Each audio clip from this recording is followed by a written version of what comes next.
At habang hawak-hawak si Raven ni Isla, nasambit ni Raven ang pangalan nito.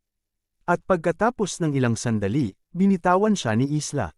Kung saan habang ito ay patuloy na nakaupo sa sahig, nasambit ni Isla na siya ay kumikilos ng kakaiba sa karaniwan nitong sarili. At dagdag pa ni Isla, ito ay kanyang naramdaman simula nang sila ay pumunta sa Sisak. At makikita natin na patuloy pa rin na natitigilan si Raven. At nasambit ni Isla kay Raven na mayroon gumugulo sa isip nito simula nang sila ay dumating sa lupain na ito.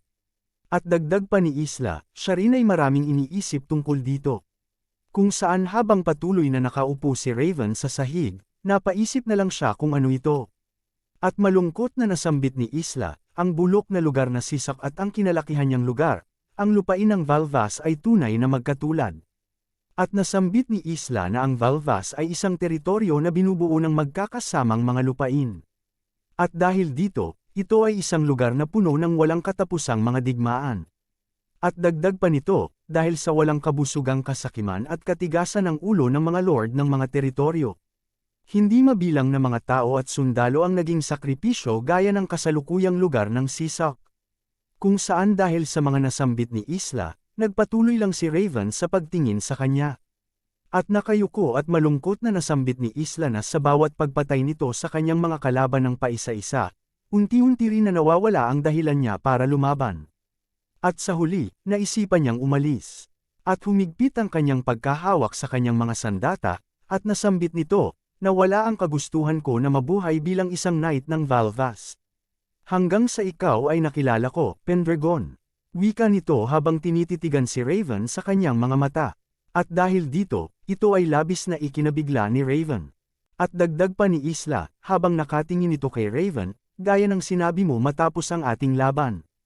Ako ay iyong espada, at ikaw ay ang aking lord, subalit hindi ibig sabihin nito hindi tayo magkatulad. Kung saan makikita natin ang nakaraan noong si Isla ay natalo sa kanilang laban at ito ay lumuhod para magsilbi sa nanalo. Nang bigla na lang si Isla na nagulat, ito ay dahil si Eren ay lumuhod din sa kanyang harapan. At nasambit ni Eren na sila ay magkapareho at ang naiiba lang sa kanila ay ang kanilang tungkulin. At nasambit ni Isla kay Raven na matapos niya itong matalo ng lubusan at dahil sa pagsabi nito ng mga ganoong bagay pagkatapos, si Raven pa lang ang unang nakakagawa nito. Kung saan kinuha ni Isla ang kanyang isang espada sa baywang, at tinusok niya ito sa sahig at siya ay lumuhod sa harap ni Raven. Kung saan habang nakatitig si Isla kay Raven, nasambit nito, iyon ang dahilan kung bakit ako, si Elken Isla, ay sumumpa na maging iyong espada. Kung saan dahil dito, ang dalawa ay nagkatitigan ng ilang sandali. At pagkalipas din ng ilang saglit, umiwas ng tingin si Raven at nasambit nito na kahit ganoon pa, ito ay ayos na. At naisip nito na ang pamilya ng mga Valt at si Raven Valt ay hindi na nabubuhay, kung saan siya ay napapikit at napakagat sa kanyang ngipin. At dahil sa nasambit ni Raven, hinawakan siya at sinigawan ni Isla. Pendragon, wika nito, subalit hindi ito pinapansin ni Raven at parang wala lang ito sa kanyang sarili. At dahil hindi si Isla pinapansin ni Raven, siya ay napahinto at napaisip ng ilang sandali. Kung saan pagkatapos ay sumigaw ito sa unang pagkakataon ng pangalan nitong Raven, kung saan dahil sa narinig ni Raven, nanlaki ang kanyang mga mata dahil sa pagkabigla. Siya rin ay agad na napalingon at napatingin kay Isla, kung saan makikita din natin na nakatitig din sa kanya si Isla ng may seryosong mukha. At habang hawak-hawak ni Isla si Raven, nasambit ni Isla na sa maulan na araw na iyon ay mayroong nangyari at hindi niya alam kung ano.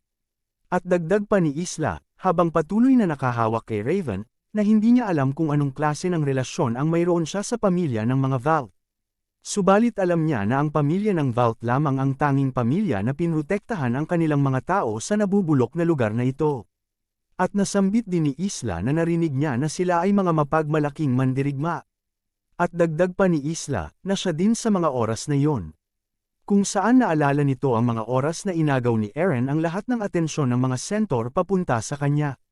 At nasambit ni Isla kay Raven noong pinili niya na lumaban mag-isa laban sa hukbo ng mga Centaur, naramdaman niya din ang parehong bagay kay Raven gaya ng mga Valt. Kung saan dahil sa mga nasambit ni Isla, nanlaki muli ang mga mata ni Raven. At napalingon si Isla kay Sol, at nasambit nito kay Raven na hayaan niya itong muli na makasakay sa Griffin na ipinagkaloob ni Saul sa kanya. Kung saan nabigla si Saul sa hiniling ni Isla. At habang hawak-hawak ni Isla ang kwelyo ni Raven, bigla na lang hinila ni Isla si Raven papunta at papalapit sa kanyang mukha at tinitigan niya ito sa kanyang mga mata. Kung saan nasambit ni Isla, ikaw si Eren Pendragon. At ikaw ay may kapangyarihan na baguhin ang mundo.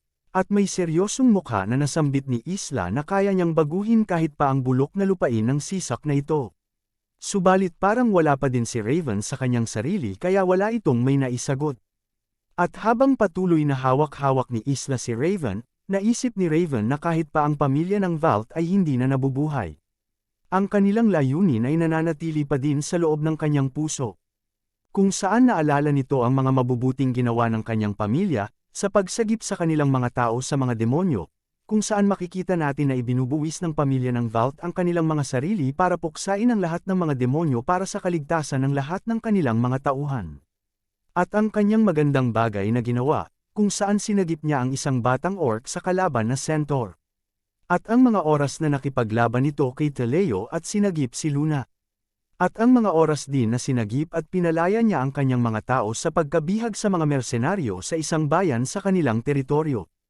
At bumalik tayo sa kasalukuyan kung saan makikita natin si Isla na umaakma para suntukin si Raven, at natanong nito kung hanggang kailan niya iiwan ang kanyang espada para mabulok.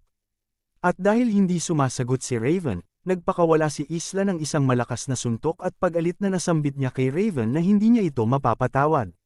At dahil sa lakas ng suntok na binitawan ni Isla, mayroong maliit na usok ang lumabas. At dahil sa kaganapang ito, si Saul ay natigilan sa kanyang kinatatayuan habang nakatingin sa dalawa.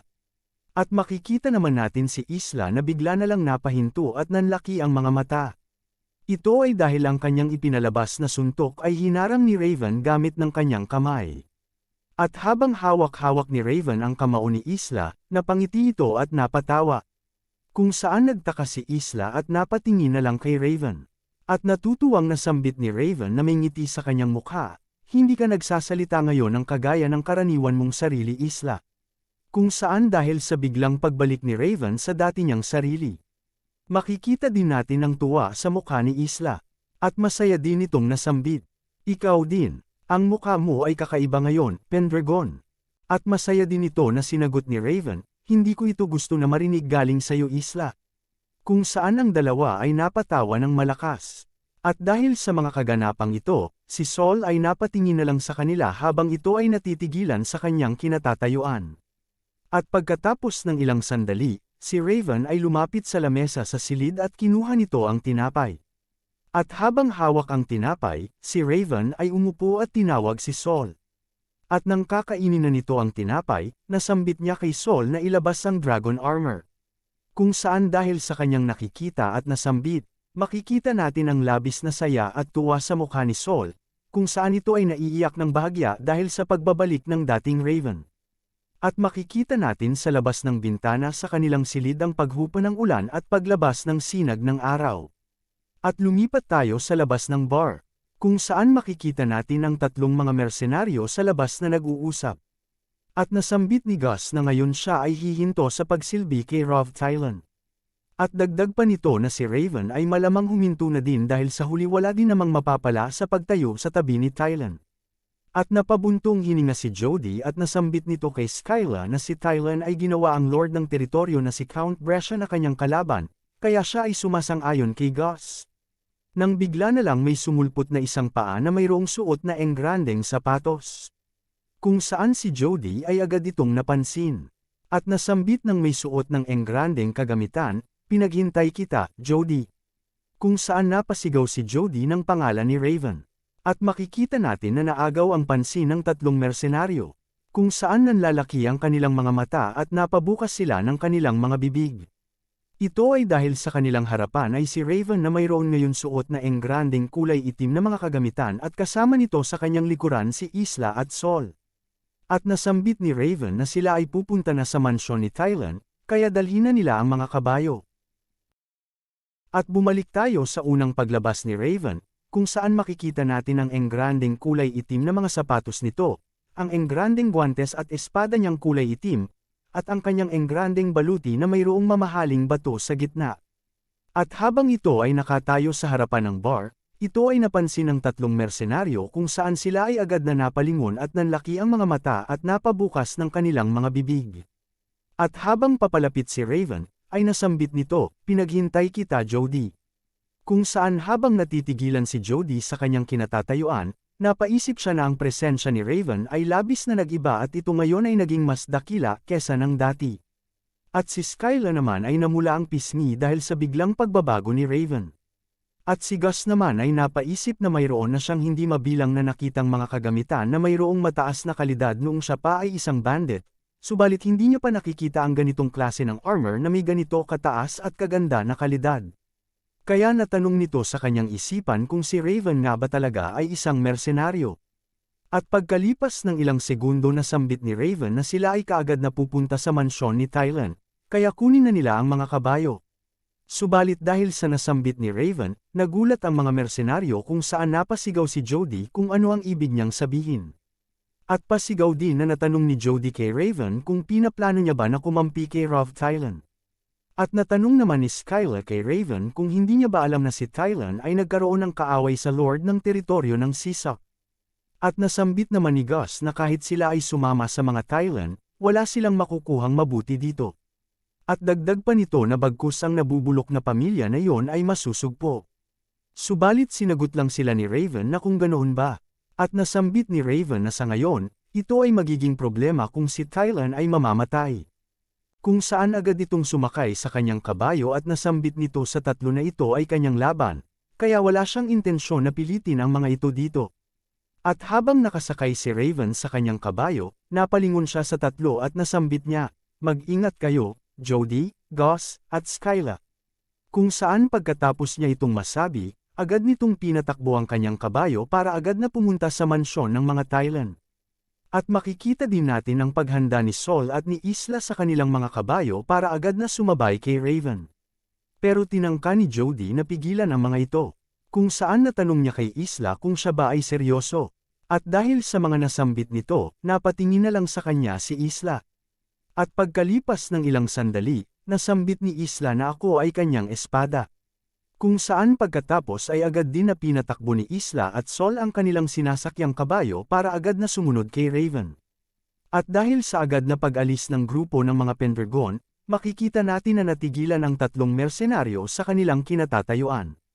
At pagkalipas ng ilang sandali, nanginginig na nasambit ni Skyla sa mga Pendragon na sila ay maghintay. Kung saan agad din itong tumalon sa kanyang kabayo at napasigaw ito na siya ay hintayin nila ni Elken at Raven.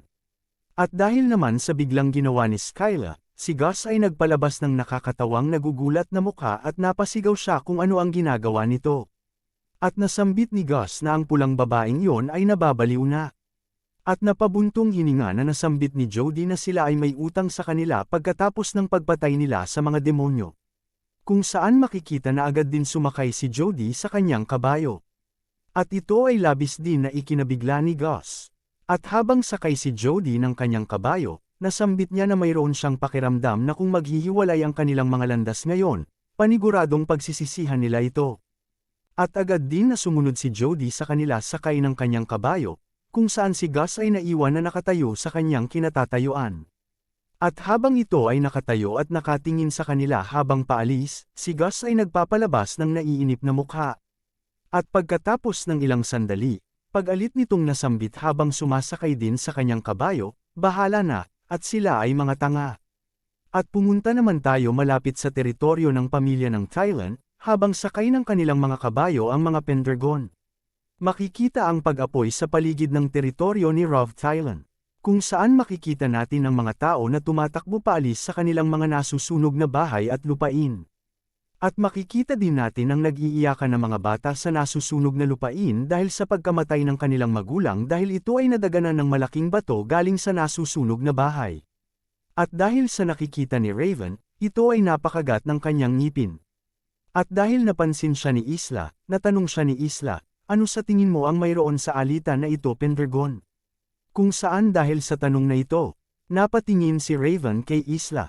At pagkalipas ng ilang sandali, Sinagot ito ni Raven na hindi kapanipaniwala para sa pamilya ng Brescia ang biglang pagpapahayag ng isang digmaan. At dagdag pa ni Raven na alam niya na ang mga sundalo ni Tylan ay nalilito din dahil dito. At nasambit din ni Raven na mayroong mataas na tsansa na mayroong nakikialam sa digmaang ito at ang tao na yun ay gustong burahin si Tylan. At dahil dito, napaisip si Raven na posible na ang tao na ito ay nasasangkot din sa pagtangkang asasinasyon sa unang prinsipe na si Sion Aragon. Posible ito na maging si Count Segunda o isang tao na mayroong mataas na posisyon.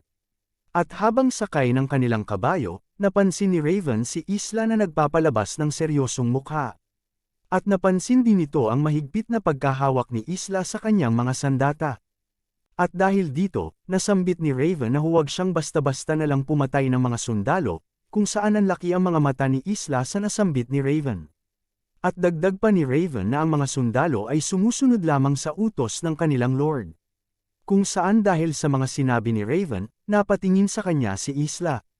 At nang mapagtanto niya ang mga sinabi ni Raven, siya ay napangiti.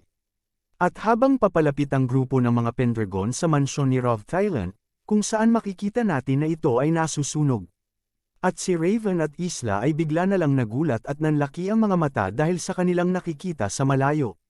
Ito ay dahil sa labas ng nasusunog na mansyon ng mga Tylan, mayroong napakaraming sundalo ng Brescia ang sumusugod dito para makapasok. At dahil sa dami ng mga sundalo ng pamilya ng Brescia sa mansyon, natanong ni Isla kay Raven kung sila ba ay huli na. At agad naman ito na sinagot ni Raven na hindi pa, dahil ang mga sundalo ng Brescia ay patuloy pa rin na umaatake. At naisip ni Raven na ang kilala niyang si Tylan ay matalino. At nasambit ni Raven na si Rov Tylan ay hindi isang uri ng tao na magiging sanhi ng pinsala sa kanyang sarili dahil sa kanyang pride, kaya't panigurado, siya ay nabubuhay pa. At dahil sa mga nagaganap, mas binilisan ng grupo ng Pendragon ang pagtakbo ng kanilang mga kabayo, at nasambit ni Raven na silang tatlo ay maghihiwa-hiwalay para hanapin si Rov Tylan. Nang bigla na lang silang may narinig na boses sa kanilang likuran. Hoy Elkan, wika ng boses kung saan ang grupo ng mga Pendragon ay agad na napalingon. Ang nasa kanilang likuran ay ang tatlong mga mersenaryo na sakay ng kanilang mga kabayo, kung saan si Skyla ay kumakaway sa kanila. At dahil sa pagdating ng tatlo, nasambit ni Raven na ang kanilang bilang ay mas lalong dumami. At nasambit nito kay Isla na ito ay inaasahan niya sa isang night ng Valvas, dahil nakuha ni Isla ang tiwala ng mga mersenaryo ng napakabilis. Kung saan dahil sa mga nasambit ni Raven, napangiti na lang sa kanya si Isla. At napasigaw si Raven na sila ay magpatuloy, kung saan makikita ang agad na pagsugod ng grupo ng mga Pendragon. At agad din na pagsugod ng tatlong mersenaryo papunta sa mansyon. At sa labas ng nasusunog na mansyon ni Tylan, makikita ang pagpapatayan ng mga sundalo ni Tylan laban sa mga sumusugod na sundalo ng pamilya ng Brescia. Kung saan tinalo ni Raven ang nasusunog na bakod ng mansyon gamit ng kanyang kabayo para siya ay makapasok. Pumunta tayo pabalik sa labas ng nasusunog na mansyon ng pamilya ng mga Tylan, kung saan makikita natin ang pagsugod ng mga sundalo ng pamilya ng Brescia sa kanilang pasukan. At dahil sa kaguluhan at pagkasira ng mansyon ng mga Tylan, si Count Brescia ay makikitang tumatawa, kung saan nasambit nito na tingnan ni Sofia ang mga nangyayari. At habang si Count Brescia ay nakaupo sa itaas ng plataporma at napapalibutan ng kanyang mga sundalo sa harap ng mansyon ni Tylan. Dagdag pa nito kay Sofia, ito na ang katapusan ng taong nakialam sa iyo, ang katapusan ng nakakasuklam na si Rov Tylan. Kung saan habang nakaupo sa hita ng Count si Sofia at yakap-yakap niya ito, nasambit niya na ang kanyang ama ay matalino at matapang. At dagdag pa ni Sofia, ang kanyang ama na si Count Brescia ay mahal na mahal niya. At lumipat naman tayo sa pasukan ng nasusunog na mansyon ng pamilya ng Tylan, kung saan makikita natin ang mga bangkay ng mga namatay na mga sundalo ng mga Tylan habang patuloy ang mansyon na nasusunog. At sa loob naman ng mansyon, mayroong tatlong mga mersenaryo ng Brescia na nagpapalabas ng kanilang mga sandata. At dahil may nakita ang mga ito na hindi parte ng kanilang grupo, nasambit ng isang mersenaryo, kayong mga bastardo na mersenaryo ng mga Tylan ay buhay pa rin, kung saan nag-utos ito sa kanyang kasamahan para lusubin ang tao na nasa kanilang harapan. Kung saan mayroon tayong makikitang kulay itim na espada na mayroong mamahaling bato na nakaukit dito. At ang may-ari ng engrandeng espadang ito ay si Raven. kung saan agad nitong sinugod ang tatlong mga mersenaryo at nagpalabas ng mabilis na atake, kung saan dahil sa atake na ginawa ni Raven, ang tatlo ay napalipad sa ere dahil sa lakas nito. At habang nagpapatuloy si Raven sa loob ng mansyon, naisip niya na wala siyang oras para sa mga maliliit na tao at kailangan niyang magmadali para mahanap si Roth Tylan. At lumipat naman tayo sa ibang parte ng mansyon, kung saan may makikita tayong sundalo ng pamilya ng Brescia na nagtamo ng atake sa kanyang leeg gamit ng may takip na espada. At ang may hawak ng espadang ito ay si Isla, kung saan ang isa din na sundalo ng mga Brescia ay agad din niyang inatake sa leeg gamit ng kanyang may takip na espada. At dahil sa lakas ng atake na ito, makikita ang sundalo na nawala ng malay at natumba sa sahig. At makikita natin ang mga sundalo ng Brescia na natalo ni Isla na nakahandusay sa sahig ng nasusunog na mansyon. At habang nakatingin si Isla sa mga sundalong ito, at habang hawak-hawak nito ang kanyang dalawang espada, bigla na lang may nagsalita sa kanyang likuran at nasambit ng boses, "Bakit hindi mo sila pinapatay?" Wika nito. Kung saan agad itong napansin ni Isla, at siya ay napalingon sa kanyang likuran at nakikita nito ay isa pang sundalo ng mga Brescia na papalapit sa kanya. At ang sundalong ito ay si Knight Commander Fillmore, kung saan ang makalapit siya kay Isla, siya ay napahinto at nasambit niya na si Isla ay masyadong mabait para maging isang knight ng Valvas. At habang ang dalawa ay nakatayo, dahil namumukhaan siya ni Isla, nasambit ni Isla, "Ikaw ang tao na iyon noong dati." At napaisip si Isla na siya ay ang Knight Commander na kanyang nakaharap sa bayan ng Elma. Subalit napatitig si Isla kay Fillmore dahil napansin niya na mayroong kakaiba sa kanya. At pagkalipas ng ilang sandali, iniangat ni Isla ang kanyang mga sandata malapit sa kanyang bibig. At isa-isa nitong kinuha ang mga takip ng kanyang espada gamit ng kanyang ngipin. At nang tuluyan niya itong makuha sa takip. At dahil napansin ni Isla na hindi ito ang tao na kanyang nakaharap ng dati, natanong nito si Fillmore, "Ikaw, sino ka?" Kung saan ang dalawa ay nagpalabas ng kanilang mga tindig para sa paghahanda ng pag-aatake. At dahil sa nagaganap, si Fillmore ay napangiti, kung saan makikita natin ang mga pangil na lumalabas sa mga ngipin nito. At pumunta naman tayo sa ibang parte ng mansyon, kung saan mayroon tayong makikitang kulay asul na mga bakas ng aura. Ito ay dahil sa aura na ipinapalabas ni Saul sa kanyang espada, kung saan agad nitong hiniwa ang nakita niyang kalaban na demonyong lobo. At matapos ni Saul na mahiwa ang demonyo, labis ang pagtataka nito dahil sa kanyang nakikita sa kanyang harapan. Ito ay dahil kahit na napugutan na ng ulo ang demonyong lobo sa kanyang ginawang pag-atake, ito pa rin ay patuloy na nabubuhay at patuloy pa rin na gumagalaw. At lumipat naman tayo sa ibang parte ng mansyon, kung saan mayroong nakahigang demonyong lobo at nanginginig ang mga paa nito. Nang agad itong hiniwa ni Jody sa leeg gamit ng kanyang espada. At malapit naman sa kanya ay si Skyla at Gus, kung saan ang mga ito din ay nakikipaglaban sa ibang mga demonyong lobo. At dahil sa paglabas ng mga demonyong ito, natanong ni Skyla kung bakit mayroong mga demonyo sa loob ng mansyon. At nasambit naman ni Gus na ang mga demonyong ito ay hindi namamatay kahit pa naputol na ang kanilang mga leeg. At dahil natatagalan at nahihirapan ang grupo sa pagsugpo sa mga demonyo, nasambit ni Jody na hayaan na lang nila ang mga ito at hanapin na lang nila kagad si Roth Tylan. Kung saan ang grupo ng mga mersenaryo ay agad din na tumakbo sa hagdan papunta sa ikalawang palapag ng mansyon. At lumipat ulit tayo sa ibang parte ng mansyon, kung saan mayroon tayong makikitang pugot na ulo ng demonyong lobo sa sahig. At kahit na ang ulo na ito ay naliligo sa kanyang dugo at nasusunog, ito rin ay patuloy na nabubuhay. At ito ay napansin ni Raven, kung saan habang tinititigan ito ang nagliliwanag na marka sa noo ng demonyo. Napaisip siya na ang mga demonyo ay patuloy na kumikilos kahit pa ang mga leeg ng mga ito ay naputol, at napaisip din siya sa biglaang pag-atake ng pamilya ng Brescia.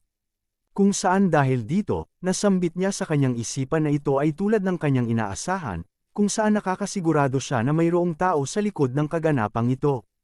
At habang patuloy na nakatayo si Raven sa nasusunog na mansyon sa kanyang kinatatayuan sa ibaba ng hagdan, bigla na lang may umagaw sa pansin nito. Kung saan nasambit ng lalaki, "Ikaw ay malakas para sa isang mersenaryo." Kung saan dahil sa narinig na pamilyar na boses ni Raven, siya ay natigilan sa kanyang kinatatayuan at nanlaki ang kanyang mga mata dahil sa pagkabigla. At habang pababa ang lalaking ito sa hagdan hawak-hawak ng kanyang magic staff, Nasambit nito na para ito na hindi man lang nasaktan sa mga atake ng mga zombie, si Raven ay malakas. Kung saan dahil sa boses na ito, naalala ni Raven ang mga huling pangyayari sa nakaraan niyang buhay. Kung saan habang siya ay nasa lupa at patuloy na sinisipa, sinabihan siya ng parehong boses na ito na siya ay nakakaawa dahil mamamatay lang siya dito nang hindi nakukuha ang kanyang kalayaan. At habang si Raven ay nasa lupa, hinawakan siya nito sa kanyang buhok at nasambit nito na ang lahat ay parte lamang ng plano ng isang tao. At pagkalipas ng ilang sandali ay inatake nito si Raven gamit ng kanyang sandata, kung saan dahil sa atake ay nahiwa ang ulo ni Raven at tumalsik ang kanyang mga dugo. At bumalik tayo sa kasalukuyan, kung saan habang pababa ang lalaking ito sa harap ni Raven, nasambit ng lalaki habang hawak-hawak nito ang kanyang sandata at magic staff, "Ako mismo ang haharap sa iyo para sa kapakanan ng aming engrandeng plano." Kung saan dahil sa paglabas ng lalaking ito, napasigaw si Eren sa galit ng kanyang pangalan. Baltay, pasigaw na wika ni Raven ang may matinding galit sa kanyang mukha. At makikita natin ang paghaharap ni Baltay at Raven, kung saan si Baltay ay nakatayo sa itaas ng hagdan habang hawak-hawak nito ang kanyang mga sandata na palakol at magic staff. At si Raven naman ay nasa unang palapag ng nasusunog na mansyon. Kung saan makikita din natin ang ngiti sa mukha ni Baltay habang nakaharap ito kay Raven.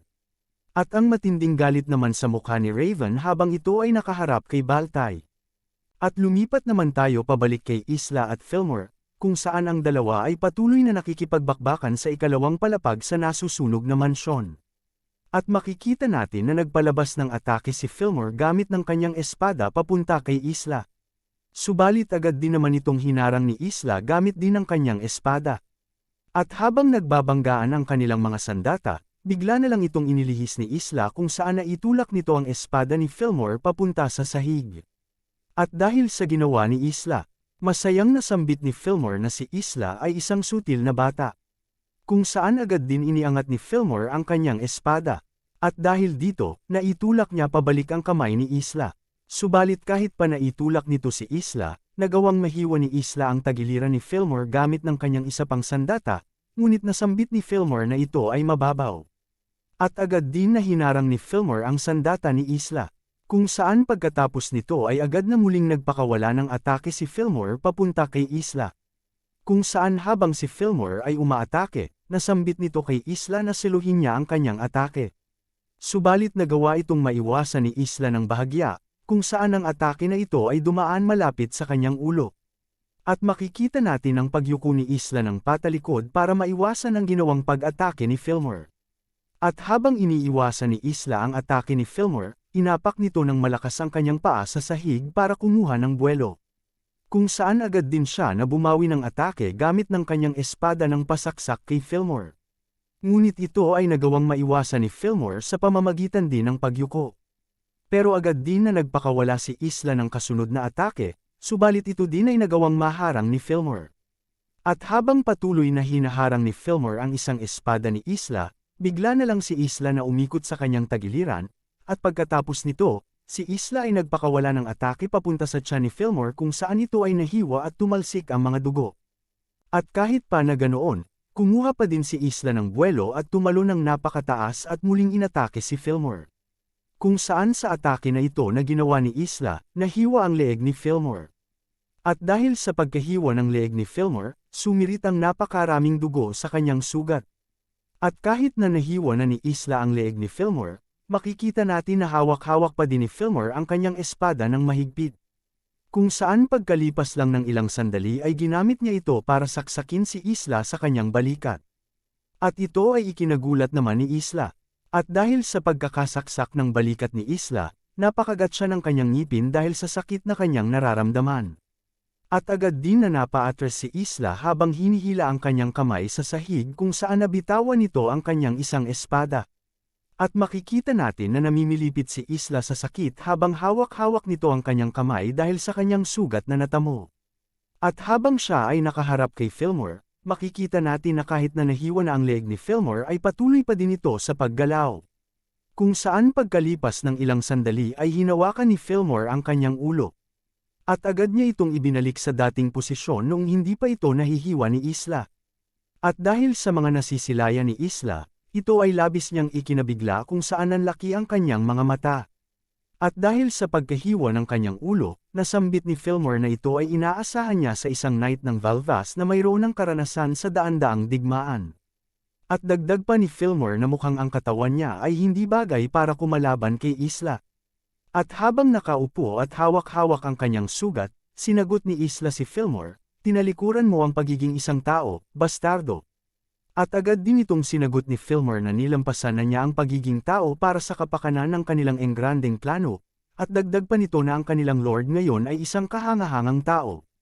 At dagdag pa ni Fillmore habang nakaharap sa sugatan na si Isla, na nakuha niya ang kanyang immortal na katawan para hiwain ang kanyang mga kalaban.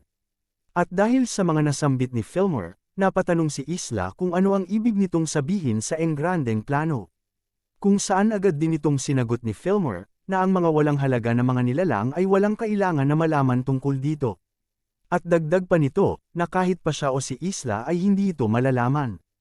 At dahil sa mga nasambit ni Fillmore, nasambit ni Isla kay Fillmore na siya ay tiyak na hindi na isang tao. Kung saan napatingin si Fillmore sa kanya.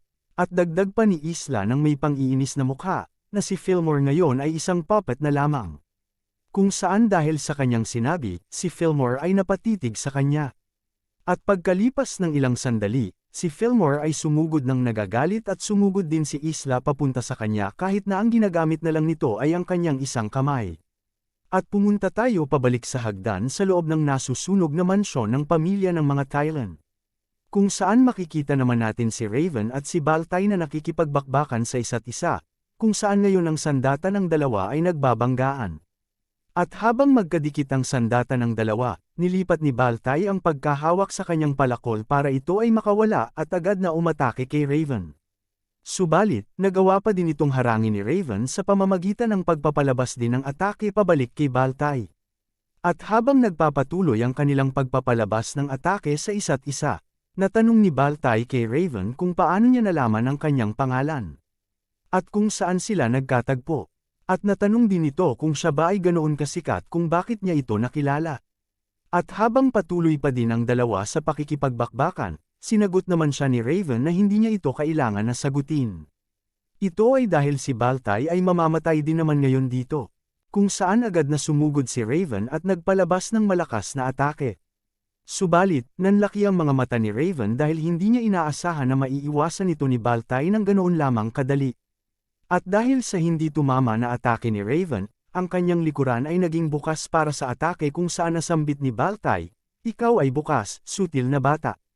Kung saan habang nakatalikod si Raven, agad na tumalon si Baltay at nagpakawala ng malakas na atake gamit ng kanyang sandatang palakol. Subalit labis itong nabigla, ito ay dahil nagawang maharang ni Raven ang kanyang atake.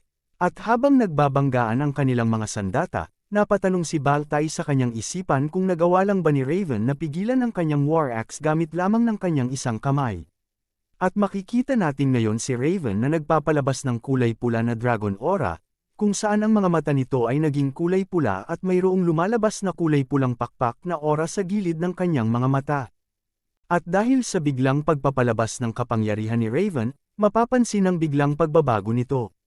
Kung saan gamit ng kanyang isang kamay, naitulak niya pabalik si Baltay, kung saan ito ay tumalsik papalayo. At nang makalapag si Baltay sa sahig, makikita ang namumulang aura na pumapalibot kay Raven. Kung saan nanlaki ang mga mata ni Baltay sa kanyang nakikita sa kanyang harapan. Ito ay dahil ang namumulang aura ni Raven, ngayon ay naguhugis ng isang dragon. Kung saan ang dragon na aura na ito ay napasigaw sa galit.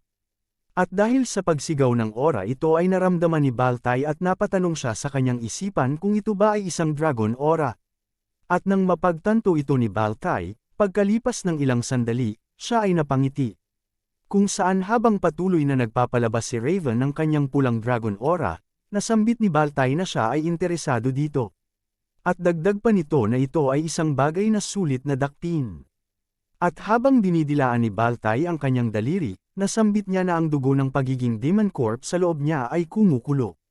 Kung saan dahil sa mga nasambit nito, makikita natin ang matinding pagngiti ni Raven habang patuloy na pinapalabas ang kanyang namumulang dragon aura. At habang patuloy na nagpapalabas si Raven ng kanyang nag-aapoy at namumulang dragon aura sa harap ni Baltai, makikita natin ang labis na tuwa sa kanyang mukha habang siya ay nakatitig sa kanya. Kung saan si Baltai ay nakatitig din pabalik sa kanya habang ipinapalabas nito ang kanyang dila sa kanyang bibig. At pagkalipas ng ilang sandali, makikita natin ang pagkabasag ng sahig dahil sa malakas na paghakbang ni Raven. Ito ay dahil agad siyang sumugod papunta kay Baltai habang dala nito ang kanyang espada at ipinapalabas ang kanyang nag-aapoy na dragon aura. Kung saan habang sumusugod si Raven at papalapit sa kanya, bigla na lang sumipol si Baltai. At dahil sa pagsipol nito, bigla na lang din na mayroong lumabas na mga demonyong lobo at agad na pinalibutan si Raven kung saan siya ay napahinto at ito ay kanyang ikinagulat. At dahil sa kaganapang ito, labis na pagkainis at pagkagalit ang makikita sa mukha ni Raven. Kung saan dahil sa kanyang galit, siya ay napasigaw ng malakas na ang mga demonyong ito ay istorbo. At habang sumisigaw, siya ay nagpakawala ng aura sa mga demonyo. Kung saan dahil sa ipinalabas na aura ni Raven, ang mga demonyong sumugod sa kanya ay agad na nahiwa at nasunog. Subalit agad din na napalingon si Raven. Ito ay dahil nakikita niya si Baltai na tumatakbo papalayo habang nakasakay sa kanyang alagang demonyong lobo. At dahil sa ginawang pagtakas ni Baltai, iniangat ni Raven ang kanyang espada papunta sa kanyang likuran at inipon nito ang kanyang nag-aapoy na aura sa kanyang espada. At pagkatapos nitong makaipon ng malaking aura, ipinalabas ni Raven ang lahat ng naipon nitong aura sa kanyang sandata. Kung saan ang orang ito ay agad na nakaabot sa papatakas na si Baltai. At ito ay pumalibot sa kanyang ruta ng pagtakas. At dahil wala nang may matatakbuhan si Baltai ngayon, nasambit ni Raven habang nagdudugo ang kanyang ilong na si Baltai ay hindi makakatakas. At dagdag pa ni Raven ng may matinding galit at tuwa sa kanyang mukha. Ikaw ay papatayin ko ngayon, Baltai, wika nito habang patuloy na dumadaloy ang dugo sa kanyang ilong. At agad din ni Raven itinutok ang kanyang espada kay Baltai, kung saan si Baltai ngayon ay nakaharap sa kanya habang napapalibutan ang kanyang mga demonyong lobo at sakay ng kanyang alagang demonyo. At makikita natin si Baltai na nakangiti at natanong nito kay Raven kung ganoon ba, at nasambit nito sa kanya na ipagpatuloy lang nito ang umaapaw nitong panggagalaiti. At lumipat naman tayo sa ibang parte ng nasusunog na mansyon, kung saan makikita natin ang tatlong mersenaryo na si Jody, Skyla, at Gus na tumatakbo sa pasilyo ng mansyon. At habang ang mga ito ay nagpapatuloy sa pagtakbo, nasambit ni Skyla na mukhang nagawa nilang maiwasan ang mga demonyo.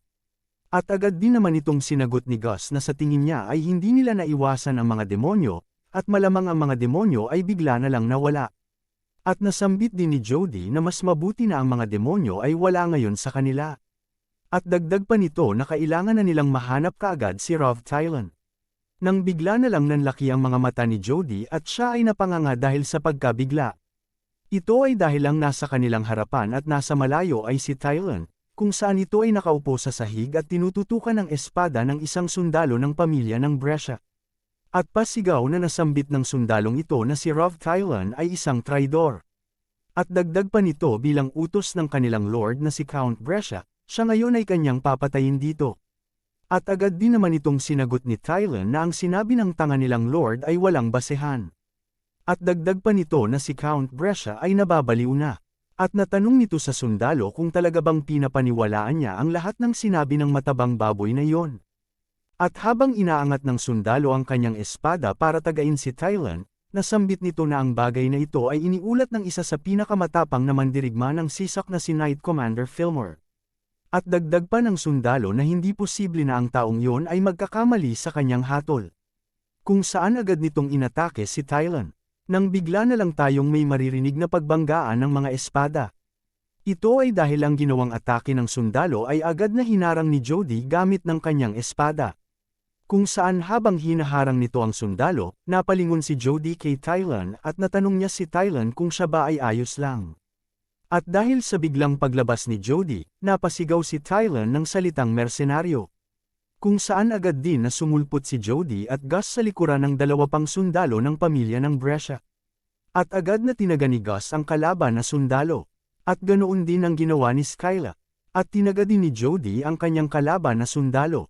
At pagkalipas ng ilang sandali, makikita natin ang mga bangkay ng mga sundalo ng pamilya ng Brescia na pinatay ng mga mersenaryo na nasa sahig. At nasambit ni Gus na mabuti at natagpuan nila si Tylan habang siya pa ay nabubuhay. At nasambit naman ni Skyla kay Tylan na hindi siya talaga ganoon kahalaga para sa isang tao na nagsasabi na isa siyang mahusay na knight. At habang patuloy na nakaupo sa sahig sa nasusunog niyang mansyon, tinawag ni Tylan ang atensyon ng tatlong mersenaryo. At pag-alit nitong nasambit sa tatlo na silang mga bastardo ay huli na sa pagdating. At dagdag pa nito na kung sila ay ganoon naman kalakas ay dapat sila ay mas maaga pa na dumating. At natanong nito kung nasaan na ang iba pang tatlo na kanilang kasama. Kung saan dahil sa kanyang mga sinabi, agad siyang sinakal ni Gus. At nagagalit na nasambit ni Gus na siya ay manahimik dahil hindi nila gusto ang pumunta dito. At dagdag pa nito kay Tylan na kung siya ay magsasalita muli ng ganoon, ang kanyang ulo ay lilipad. At habang patuloy na sinasakal ni Gus si Tylan, nasambit din ni Skyla na hahabulin nila pati ang kanyang mga kamag-anak hanggang sa dulo ng mundo para makuha ang pera mula dito. At nasambit naman ni Jody nang nag-aalala na hindi ito oras para sila ay magloko. Ito ay dahil sa kanilang harapan, mayroong isa pang grupo ng mga sundalo ng pamilya ng Brescia ang sumusugod sa kanila. At habang sumusugod ang mga sundalo, napasigaw si Skyla na mayroong maraming sundalo. At napatanong naman si Gus kung mayroon pa ba. At dahil sa mga papalapit na mga sundalo, agad na nag-utos si Jody na sila ay kaagad na tumakbo. At lumipat naman tayo pabalik kay Raven, kung saan makikita natin na patuloy siya na nagpapalabas ng kanyang nag-aapoy at namumulang dragon aura habang napapalibutan ng mga demonyong lobo. At makikita din natin na hinihiwa nito ang lahat ng mga demonyo na lumalapit sa kanya. Subalit mayroong isang demonyong lobo ang nagawang kumagat sa kanyang braso. At ang kabila naman nitong braso ay bigla din na natamaan ng palaso. At habang siya ay kinakagat ng demonyo, makikita natin sa kanyang harapan si Baltay na nakasakay sa kanyang alagang demonyong lobo habang may hawak na isang crossbow. At habang walang tigil na sumusugod kay Raven ang mga demonyo, habang sakay ng kanyang alagang lobo, nang iinis na nasambit ni Baltay kay Raven, "Hoy, ang mga hinaharap mo lang ay mga halimaw, kaya ako ngayon ay nag-iisa lang dito." Kung saan dahil sa mga nasambit ni Baltay, napatitig sa kanya si Raven. At pagkalipas ng ilang sandali ay hinawakan nito ang bibig ng demonyong lobo na kumakagat sa kanya. At nang ito ay kanyang makuha, agad nitong hinampas ang demonyo sa sahig ng napakalakas kung saan ang ulo nito ay nawasak. At agad din na sumugod at tumalon papunta sa kanya ang dalawa pang demonyong lobo habang siya ay nakayuko sa sahig. Subalit agad din ang mga ito na hiniwa ni Raven gamit ng kanyang nag-aapoy at namumulang dragon aura. Kung saan dahil sa paghiwa nito sa mga kalaban na demonyo, makikita natin ang pagtalsik ng mga dugo ng mga halimaw sa kanya. At habang patuloy na nagpapalabas si Raven ng kanyang dragon aura dahil sa kanyang panggagalaiti, nasambit ni Baltay na siya ay mayroong nakakatakot na lakas. At dagdag pa nito na kahit pa si Raven ay nasaksak at napunit na ng hindi mabilang na beses, hindi pa rin ito tumitigil. At habang patuloy na nakamasid si Baltay sa nanggagalaiting si Raven, nasambit nito na ito ay kanyang inaasahan sa taong mayroong dragon aura. At dagdag pa nito na hindi niya may pagkakaiba si Raven sa isang halimaw. At nakangiti nitong naisip na ito ay hindi isang laban, kundi ito ay isang pangangaso. Kung saan habang nilalagyan nito ng palaso ang kanyang crossbow, nasambit niya na ipagpatuloy lang ni Raven ang kanyang galit. At dagdag pa nito kay Raven na siya ay patuloy lang na magwala. Kung saan makikita naman natin ngayon si Raven na nagwawala sa galit habang patuloy na hinihiwa ang lahat ng mga sumusugod sa kanya na mga demonyong lobo. At dahil dito, si Baltay ay napatawa. At habang hawak-hawak nito ang kanyang palakol at tinututok nito ang kanyang crossbow kay Raven, nasambit niya na ang pangangaso ng isang dragon ay tunay na masaya. At lumipat naman tayo sa ibang parte ng mansyon, kung saan ang sugatan na si Isla at si Fillmore ay patuloy pa rin na nakikipagbakbakan sa ikalawang palapag ng nasusunog na mansyon. At makikita natin dito ang pagpapakawala ng atake ni Fillmore kay Isla, subalit nagagawa pa rin itong maharang ni Isla gamit lamang ng kanyang isang kamay. At makikita din natin sa mukha ni Isla ang labis na paghihirap habang patuloy na hinaharang ang bawat atake na ipinapalabas ni Fillmore papunta sa kanya. Nang bigla na lang si Fillmore na umatake ng kanyang buong lakas papunta kay Isla. Ngunit kahit na ito ay mayroong malakas na puwersa, nagawa pa din itong harangin ni Isla gamit ng kanyang espada. Subalit napaluhod si Isla dahil sa patuloy na pagpapalabas ng puwersa ni Fillmore habang ang kanilang espada ay patuloy na nagbabanggaan. At habang nanlalaki ang mga mata ni Fillmore kay Isla na sambit nito, maganda ang iyong nagawa sa pagtitiis ng ganito katagal gamit lamang ng isa mong kamay. Ngunit sa kasamaang palad, ito na ang magiging wakas para sa iyo. At habang patuloy na pinipigilan ni Isla ang espada ni Fillmore, nabigla si Isla dahil mayroong madaming bilang ng sundalo ng pamilya ng Brescia ang bigla na lang dumating sa unang palapag.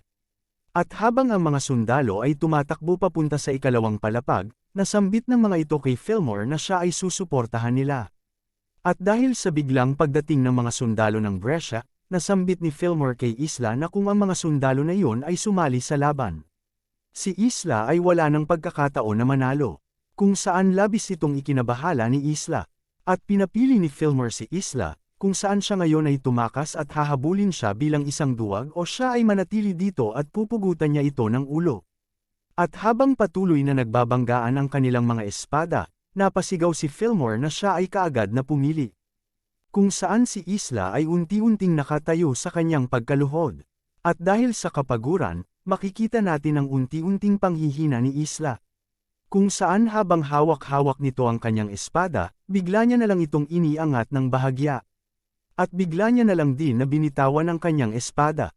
Kung saan pagkatapos ay agad siyang pumunta sa tagiliran ni Fillmore. At pagkatapos nitong umikot, hinawakan ni Isla ang kanyang baywang. Kung saan dahil sa biglang pag-ikot ni Isla, ito ay labis na ikinagulat ni Fillmore. At makikita natin ang mga matatalim na putol na kahoy na mga railings ng mansyon na malapit sa kanila. Kung saan ang hawak-hawak ni Isla na si Fillmore ay kanyang binato papunta dito, kung saan si Fillmore ay natuhog.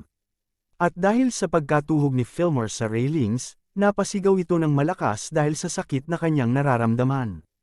At ang mga sundalo naman ng pamilya ng Brescia na nasa unang palapag ay napasigaw sa kanilang commander dahil sa kanilang nasilayan. At habang patuloy na nakatusok si Fillmore sa putol na railings ng nasusunog na mansyon, nasambit ng mga sundalo na kaagad nilang tulungan ang kanilang commander at kaagad din napatayin si Isla. Kung saan agad din ang mga ito na nagpatuloy para pumunta sa ikalawang palapag. At habang patuloy na nakatusok si Fillmore, nasambit ni Isla sa kanya na mukhang siya ay talagang isang respetadong tao. At sinagot naman ito ni Fillmore na iyon ay totoo. At dagdag pa nito na hindi ni Isla makakaya ang makipaglaban sa maraming bilang ng sundalo. At nasambit nito, para sa akin, imposible na mamamatay ako sa ganitong bagay.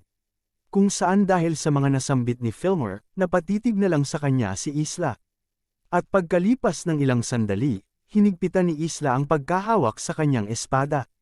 At ito ay kanyang iniangat, kung saan nanlaki ang mga mata ni Fillmore at napakagat siya sa kanyang ngipin. At nasambit ni Isla habang iniaangat nito ang kanyang espada na ang laban na ito ay dito na magtatapos. At agad din niya na inatake si Fillmore. Kung saan makikita natin ang pagtalsik ng mga dugo nito. At bumalik tayo sa ibang parte ng nasusunog na mansyon ng mga Thailand, kung saan makikita natin ngayon si Raven na mayroong dalawang tama ng mga palaso sa kanyang braso. At si Raven ngayon ay nagdudugo at punong-puno ng mga sugat. At siya ay patuloy pa rin sa pagpapalabas ng kanyang nag-aapoy na aura para patayin ang walang katapusang pagsugod ng mga demonyong lobo papunta sa kanya. At nang nakahanap si Raven ng pagkakataon, binunot nito ang palaso na nasa kanyang braso. At siya din ay agad na nagpatuloy sa paghiwa sa biglang sumugod na demonyong lobo. At agad din itong hiniwa ang sumunod na umataking demonyo. At habang patuloy na hinihiwa ni Raven ang mga demonyong lobo na sumusugod sa kanya, makikita natin ang pagtawa ni Baltay sa malayo. At nasambit nito na ipagpatuloy lang ni Raven ang kanyang galit at ito ay kanya pang dagdagan. At napaisip si Baltay na ang galit ay gumagawa ng lakas, subalit ang lakas din ay magpapapurol sa talas ng kanyang sandata. At sa huli, ito ay magpapagod sa kanya. At naisip din ni Baltay na ang ginagawa ni Raven na mga atake gamit ng Dragon Aura ay tunay na malakas, subalit wala itong presisyon. At ang hukbo ng mga zombie na kanyang ipinapalabas ay pinakamasamang kalaban para kay Raven. At dagdag pa ni Baltay sa kanyang isipan na gagamitin niya ang mga zombie para mabawasan ang enerhiya at lakas ni Raven. At pagkatapos nito, ang kanyang palakol ay tatapos sa kanya sa isang pag-atake. kung saan napangiti si Baltay sa kanyang plano. At habang patuloy pa rin na sinusugpo ni Raven ang mga demonyo na sumusugod sa kanya, habang sakay ng kanyang tumatakbong alagang demonyong lobo at nilalagyan nito ng palaso ang kanyang crossbow, nasambit ni Baltay kay Raven na mas lalo pa niyang galingan dahil ang lahat ng gagawin nito ay magiging wala ding silbi. At dagdag pa ni Baltay habang tinututok nito ang crossbow kay Raven, na ang lahat ng bagay sa mundong ito ay nakaukit na sa bato simula pa noong unang panahon. At ito ay lahat, kahit pa ang kanilang laban ngayon. At nasambit ni Baltay habang nakatingin kay Raven, na ang katangahan ni Raven at ang kanyang katigasan ng ulo ay hindi magpapahaba ng kanyang buhay. Kung saan dahil sa mga nasambit ni Baltay, ito ay labis na ikinagalit ni Raven kung saan siya ay napatitig sa kanya at napakagat ng kanyang ngipin sa galit. At masayang nasambit ni Baltay na ang katapusan ni Roththailen ay paniguradong garantisado, kasama ng lupain ng Sisak. Kung saan dahil sa narinig ni Raven, bigla na lang siyang natauhan. At habang umiikot ang demonyong lobo ni Baltay kay Raven, nasambit ni Baltay na ang tadhana ay hindi maiiwasan. At dagdag pa nito na sila ay mamumuno sa imperyo at sa huli, lahat sila ay kanilang magiging alipin. Kung saan napatawa si Baltay ng malakas. At dahil sa mga nasambit ni Baltay, bigla na lang bumalik sa alaala ni Raven ang mga nakakaawang serfs na walang tigil sa pagtanim ng palay para lamang mabuhay. At ang kanilang butler na si Remelda na naging isang serf dahil sa pagkasira ng kanilang pamilya. At ang mga tao na tumatakbo papaalis sa kanilang mga nasusunog na bahay at lupain. At ang mga nag-iiyakan na mga bata sa nasusunog na lupain dahil sa pagkamatay ng kanilang magulang dahil ito ay nadaganan ng malaking bato galing sa nasusunog na bahay. At dahil sa mga naalala nito, natanong ni Raven ang kanyang sarili kung ano ba ang kanyang pinaggagawa. Kung saan habang si Raven ay nakatalikod, bigla na lang itong sinugod ng mga demonyong lobo. At si Baltay din ay tinira siya ng crossbow, kung saan nasambit nito na si Raven ngayon ay mamamatay. Nang bigla na lang mayroong mga bakas ng kulay asul na aura ang lumabas, kung saan ang palaso ng crossbow na ginamit ni Baltay ay bigla na lang natigil at nahati sa dalawa. At dahil sa paglabas ng kulay asul na aura, makikita din natin ang pagkahulog ng nasusunog na nahiwang paa ng demonyong lobo sa harap ni Raven at ni Baltay. At dahil sa nakikita ni Baltay sa kanyang harapan, labis ang kanyang pagkabigla kung saan nanlalaki ang kanyang mga mata at napabukas siya ng kanyang bibig. Ito ay dahil sa kanyang harapan ngayon ay si Raven na nagpapalabas ng malakas at matinding kulay asul na dragon aura. Kung saan makikita natin ang mga sumugod na mga demonyong lobo kay Raven ay nanginginig sa lupa dahil sa pagkahiwa ng kanilang mga paa. At dahil sa paghiwa ni Raven sa mga paa ng mga demonyo, napaisip si Baltay na nagawa ni Raven na tigilan ang pagkilos ng kanyang hukbo ng mga zombie para hindi na ang mga ito makagalaw. At dahil dito, napamura si Baltay kay Raven. Kung saan ngayon si Raven ay nakatingin sa kanya habang hawak ang kanyang sandata at nagpapalabas ng malakas at matinding kulay asul na dragon aura. At habang nakaharap si Baltay kay Raven na patuloy na nagpapalabas ngayon ng kanyang malakas at matinding kulay asul na dragon aura, natanong ni Baltay sa kanyang isipan kung nagawa nga ba talaga ni Raven na matigil ang kanyang hukbo ng mga zombie. At dagdag pa nito sa kanyang isipan na ang aura ngayon na ipinapalabas ni Raven ay mas malakas kesa sa dati nitong ipinapalabas na namumulang aura. Kung saan dahil dito, si Baltay ay napamura kay Raven. At habang patuloy na nagpapalabas si Raven ng kanyang nag-aapoy na kulay asul na aura, naisip niya na wala siya sa posisyon para mabulag sa galit dahil lamang kay Baltay. At makikita natin ang labis na takot sa mukha ni Baltay, kung saan nanlalaki ngayon ang kanyang mga mata at siya ay napabukas ng kanyang bibig. Ito ay dahil sa kanyang harapan ay si Raven na hawak-hawak ang kanyang sandata, kung saan ang espada nito ay nagpapalabas ng umuusok na kulay asul na aura.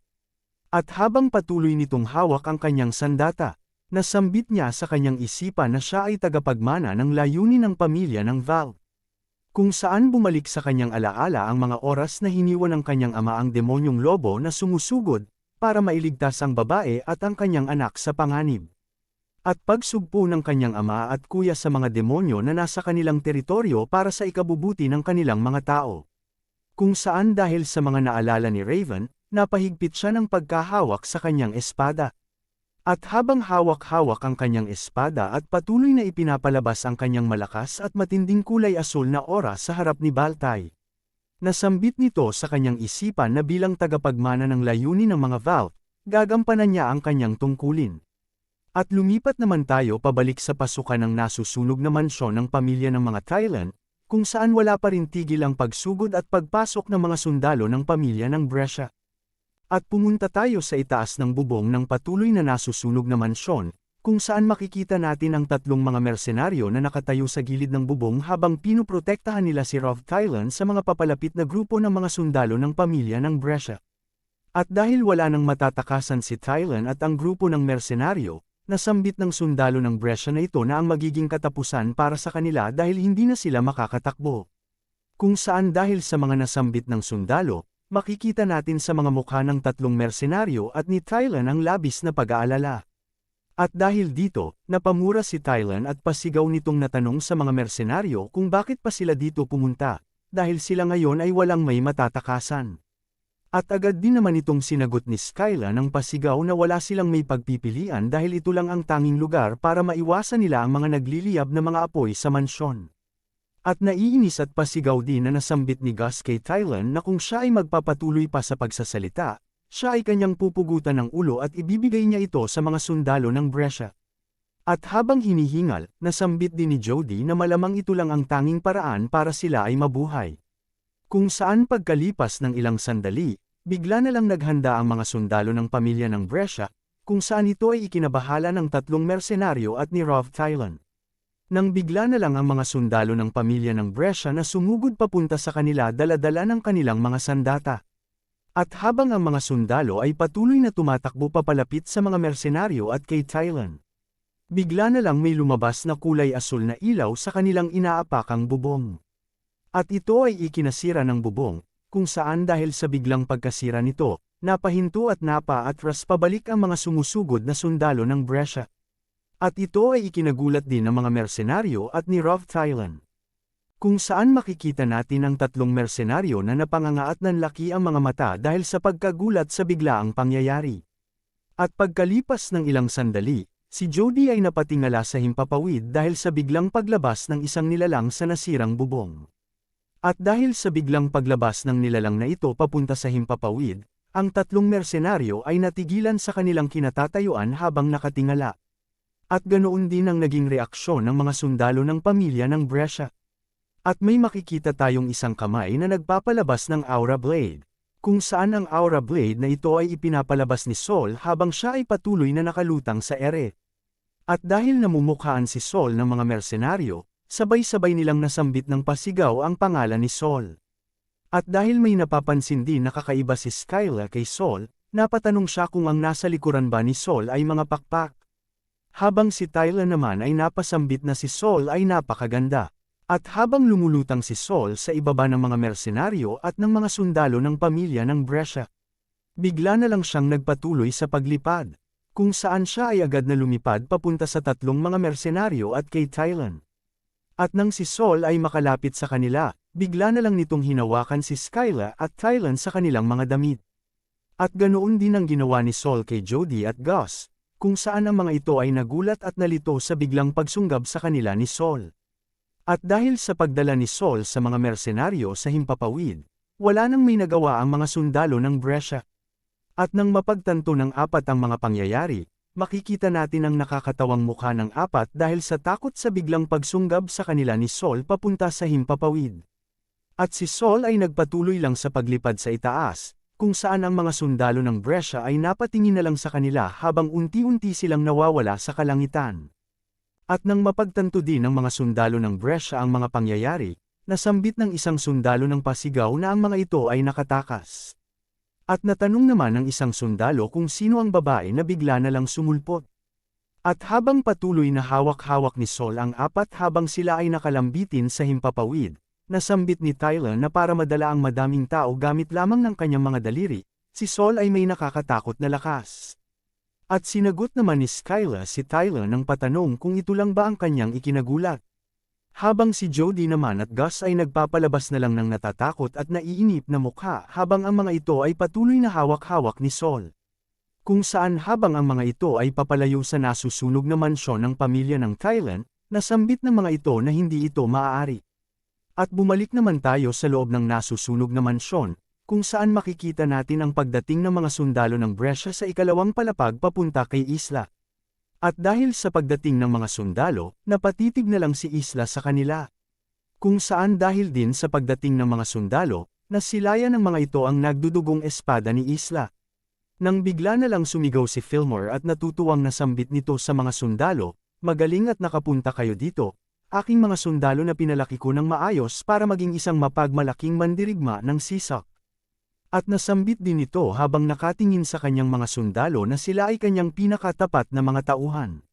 Subalit nanlaki ang mga mata ng mga sundalo ng pamilya ng Brescia at hindi ang mga ito makapaniwala sa kanilang nakikita. At si Isla naman ay napatitig na lang kay Fillmore. Kung saan habang nakatusok si Fillmore sa railings ng nasusunog na mansyon at siya ay mayroong malaking hiwa sa kanyang leeg, siya pa rin ay nakakapagpatuloy pa sa pagsasalita at patuloy na nabubuhay. Kung saan habang patuloy na pinagmamasdan ng mga sundalo ng Brescia ang nakatusok na si Fillmore, nakikita din nila na putol ang kanyang mga kamay at may malaki din itong sugat na nasa kanyang leeg. Kung saan kahit na ganito ang kanyang sitwasyon, nagawa pa din itong mag-utos sa kanyang mga sundalo, "Tagain niyo ang lalaking ito ngayon din." Wika nito, subalit hindi siya sinunod ng mga sundalo at patuloy lang siya na pinagmasdan ni Isla. At dahil sa mga pangyayari, napatanong ang mga sundalo kung ito nga ba ay ang kanilang commander na si Knight Commander Fillmore. At dahil sa pagdududa ng mga sundalo, ito ay labis na ikinabahala ni Fillmore. At dahil sa mga nakikita ng sundalo kay Fillmore, nasambit nito ng nanginginig sa galit na hindi ito ang kanilang commander. At agad nitong tinuro si Fillmore at pasigaw na nasambit sa kanyang mga kasamahan na ang halimaw na ito ay peke at hindi ito ang kanilang totoong commander. Kung saan nanlaki ang mga mata ni Fillmore. Ito ay dahil agad siyang sinugod ng mga sundalo ng Brescia dala-dala ng kanilang mga sandata para siya ay atakihin. At habang sinusugod ito ng mga sundalo makikita natin ang pag-alis ni Isla papalayo. At bumalik tayo ng bahagya sa istorya, kung saan itinuro si Fillmore ng sundalo ng Brescia at nasambit ng sundalong ito na ang halimaw na si Fillmore ay hindi ang kanilang totoong commander. Kung saan nanlaki ang mga mata ni Fillmore dahil dito. At makikita natin ang pag-uusap ng mga sundalo ng Brescia, kung saan nasambit ng isang sundalo na ang laban na ito ay nagsimula dahil mayroong sinabi ang kanilang commander kay Count Brescia. At nasambit naman ng isa pang sundalo na ibig sabihin nito, ang pagtataksil ni Tylan ay hindi totoo. At dahil sa sinabi ng sundalong ito, natanong ng iba pang mga sundalo kung ang lahat ba ng mga kaganapan ay hindi totoo. At nasambit naman ng isang sundalo na malamang sila ay naloko, habang patuloy lang sila na pinagmamasdan ni Isla.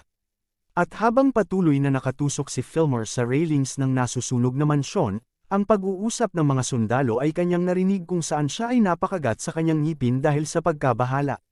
At bumalik tayo sa mga sundalo, kung saan nasambit ng isang sundalo nang nagagalit na naisip niya na mayroong kakaiba sa mga pangyayari simula pa lang nung una. At dahil sa mga nasambit nito, sumang-ayon din ang iba pang mga sundalo at nasambit nila na ito rin ay kanilang naramdaman. At dahil dito, bumalik ang pansin ng mga sundalo ng Brescia kay Fillmore, kung saan nagagalit na nasambit ng isang sundalo kay Fillmore na ang lakas ng loob nito para sila ay lukohin. At natanong din ang pasigaw ng isang sundalo kay Fillmore kung nasaan ang totoo nilang commander. At pagkalipas ng ilang sandali, napasigaw ang mga sundalo ng Brescia na siya ay patayin, kung saan agad din ang mga ito na sumugod papalapit kay Fillmore dala-dala ng kanilang mga sandata. At habang papalapit ang mga sundalo, pasigaw na nasambit ni Fillmore na siya ay ang kanilang totoong Knight Commander. At dagdag pa nito, nalampasan niya lang ang pagiging tao. At habang nanlalaki ang kanyang mga mata, nasambit niya na ito ay para sa kapakanan ng kanilang engrandeng plano. Kung saan pagkatapos nitong magsalita, maririnig ang kanyang pagsigaw, at makikita natin ang pagtalsik ng kanyang mga dugo habang siya ay pinagmamasdan ni Isla. At habang patuloy na nagmamasid si Isla sa patuloy na inaataking si Fillmore, bigla na lang siya na napatitig sa kanyang espada at nasambit nito ang salitang isang puppet na nalampasan ng pagiging tao. Kung saan habang hawak-hawak nito ang kanyang espada na napupuno ng dugo, nakita nito sa refleksyon ng kanyang nagdudugong sandata ang kanyang dating sarili. At dahil dito, makikita natin ang lungkot sa kanyang mga mata. At pagkalipas ng ilang sandali, binalik niya ang kanyang mga sandata gamit lamang ng kanyang isang kamay sa kanilang takip na nasa kanyang baywang, kung saan ito ay tumunog dahil sa lakas ng kanyang pagbalik. At makikita natin ang pag-alis ni Isla sa kanyang kinatatayuan habang patuloy na inaatake ang nakatusok sa railings na si Fillmore ng mga sundalo ng pamilya ng Brescia. At pumunta tayo pabalik sa labas ng nasusunog na mansyon ni Tylan, kung saan makikita natin na hawak-hawak ni Sol ang 4 sa himpapawid habang ang mga ito ay nakatingin sa ibaba ng hardin ng mansyon na napupuno ng mga sundalo ng pamilya ng Brescia. At dahil sa mga nakikita ni Jody, tinawag nito ang pansin ng kanyang mga kasama at sinabihan niya na mayroong kakaibang nangyayari sa ibaba. At habang nakatingin sa mga nakatayong sundalo ng mga Brescia sa hardin, natanong nito kung ang mga sundalo ba ay tumigil sa pag-atake. Kung saan si Sol ay napalingon dito, at pumasok sa kanyang isipan si Raven dahil sa kanyang pag-aalala. At bumalik naman tayo sa loob ng nasusunog na mansyon ng mga Tylan, kung saan habang nasa ikalawang palapag si Baltay at Raven, natanong ng isang sundalo na nasa unang palapag sa kanyang mga kasamahan kung totoo ba na ang kanilang commander ay isang peke. At dagdag pa na natanong nito kung para saan pa ang kanilang ipinaglalaban. At lumipat naman tayo sa pasilyo ng nasusunog na mansyon sa ikalawang palapag, kung saan si Raven at Baltay na sakay ng kanyang alagang demonyong lobo ay naghaharap. At dahil sa mga narinig ni Baltay, labis na pagkagalit ang makikita sa mukha nito kung saan nasambit niya na si Fillmore ay isang walang kwentang puppet. At dahil din dito, nasambit ni Raven na mukhang si Baltay ngayon ay hindi na makakatanggap ng karagdagang tulong. At dagdag pa nito, tapusin na natin ito, Baltay. Kung saan dahil sa mga nasambit ni Raven, si Baltay ay napatitig sa kanya. At habang nakatitig si Baltay kay Raven, napansin nito na ang mga sugat ni Raven ay gumaling. At habang magkaharap silang dalawa sa isa't isa, natanong ni Baltay sa kanyang isipan kung si Raven ba ay may parehong immortal na katawan kagaya ng mga zombies. Subalit, pumasok sa kanyang isipan na ang kapangyarihan na ginagamit ni Raven ay kagaya sa isa sa pinakamalakas na demonyo, ang demonyong tinatawag na Troll King. Kung saan dahil dito, napakagat si Baltay sa kanyang ngipin dahil sa inis at galit. At habang ang dalawa ay patuloy na naghaharap sa ikalawang palapag ng nasusunog na mansyon, natanong ni Baltay kay Raven kung paano nitong nalalaman ang kanyang pangalan at kung sino nga ba talaga siya. At kalmado naman itong sinagot ni Raven na siya ay si Raven Valve. Kung saan naalala nito ang kanyang dating sarili sa nakaraan niyang buhay. At habang nakangiti, muli niyang pinalabas ang kanyang nag-aapoy na kulay asol na aura. Kung saan bigla na lang itong naghugis na malaking pakpak ng isang dragon at kaagad na pinalibutan si Baltay. At dahil sa lakas ng puwersa ng ipinapalabas na aura ni Raven, makikita natin ang labis na pagkabahala ni Baltay kung saan nanlalaki ang kanyang mga mata at siya ay napakagat sa kanyang ngipin. At dahil din sa nakikita pa ni Baltay sa kanyang harapan, napatanong siya sa kanyang isipan kung ano ito.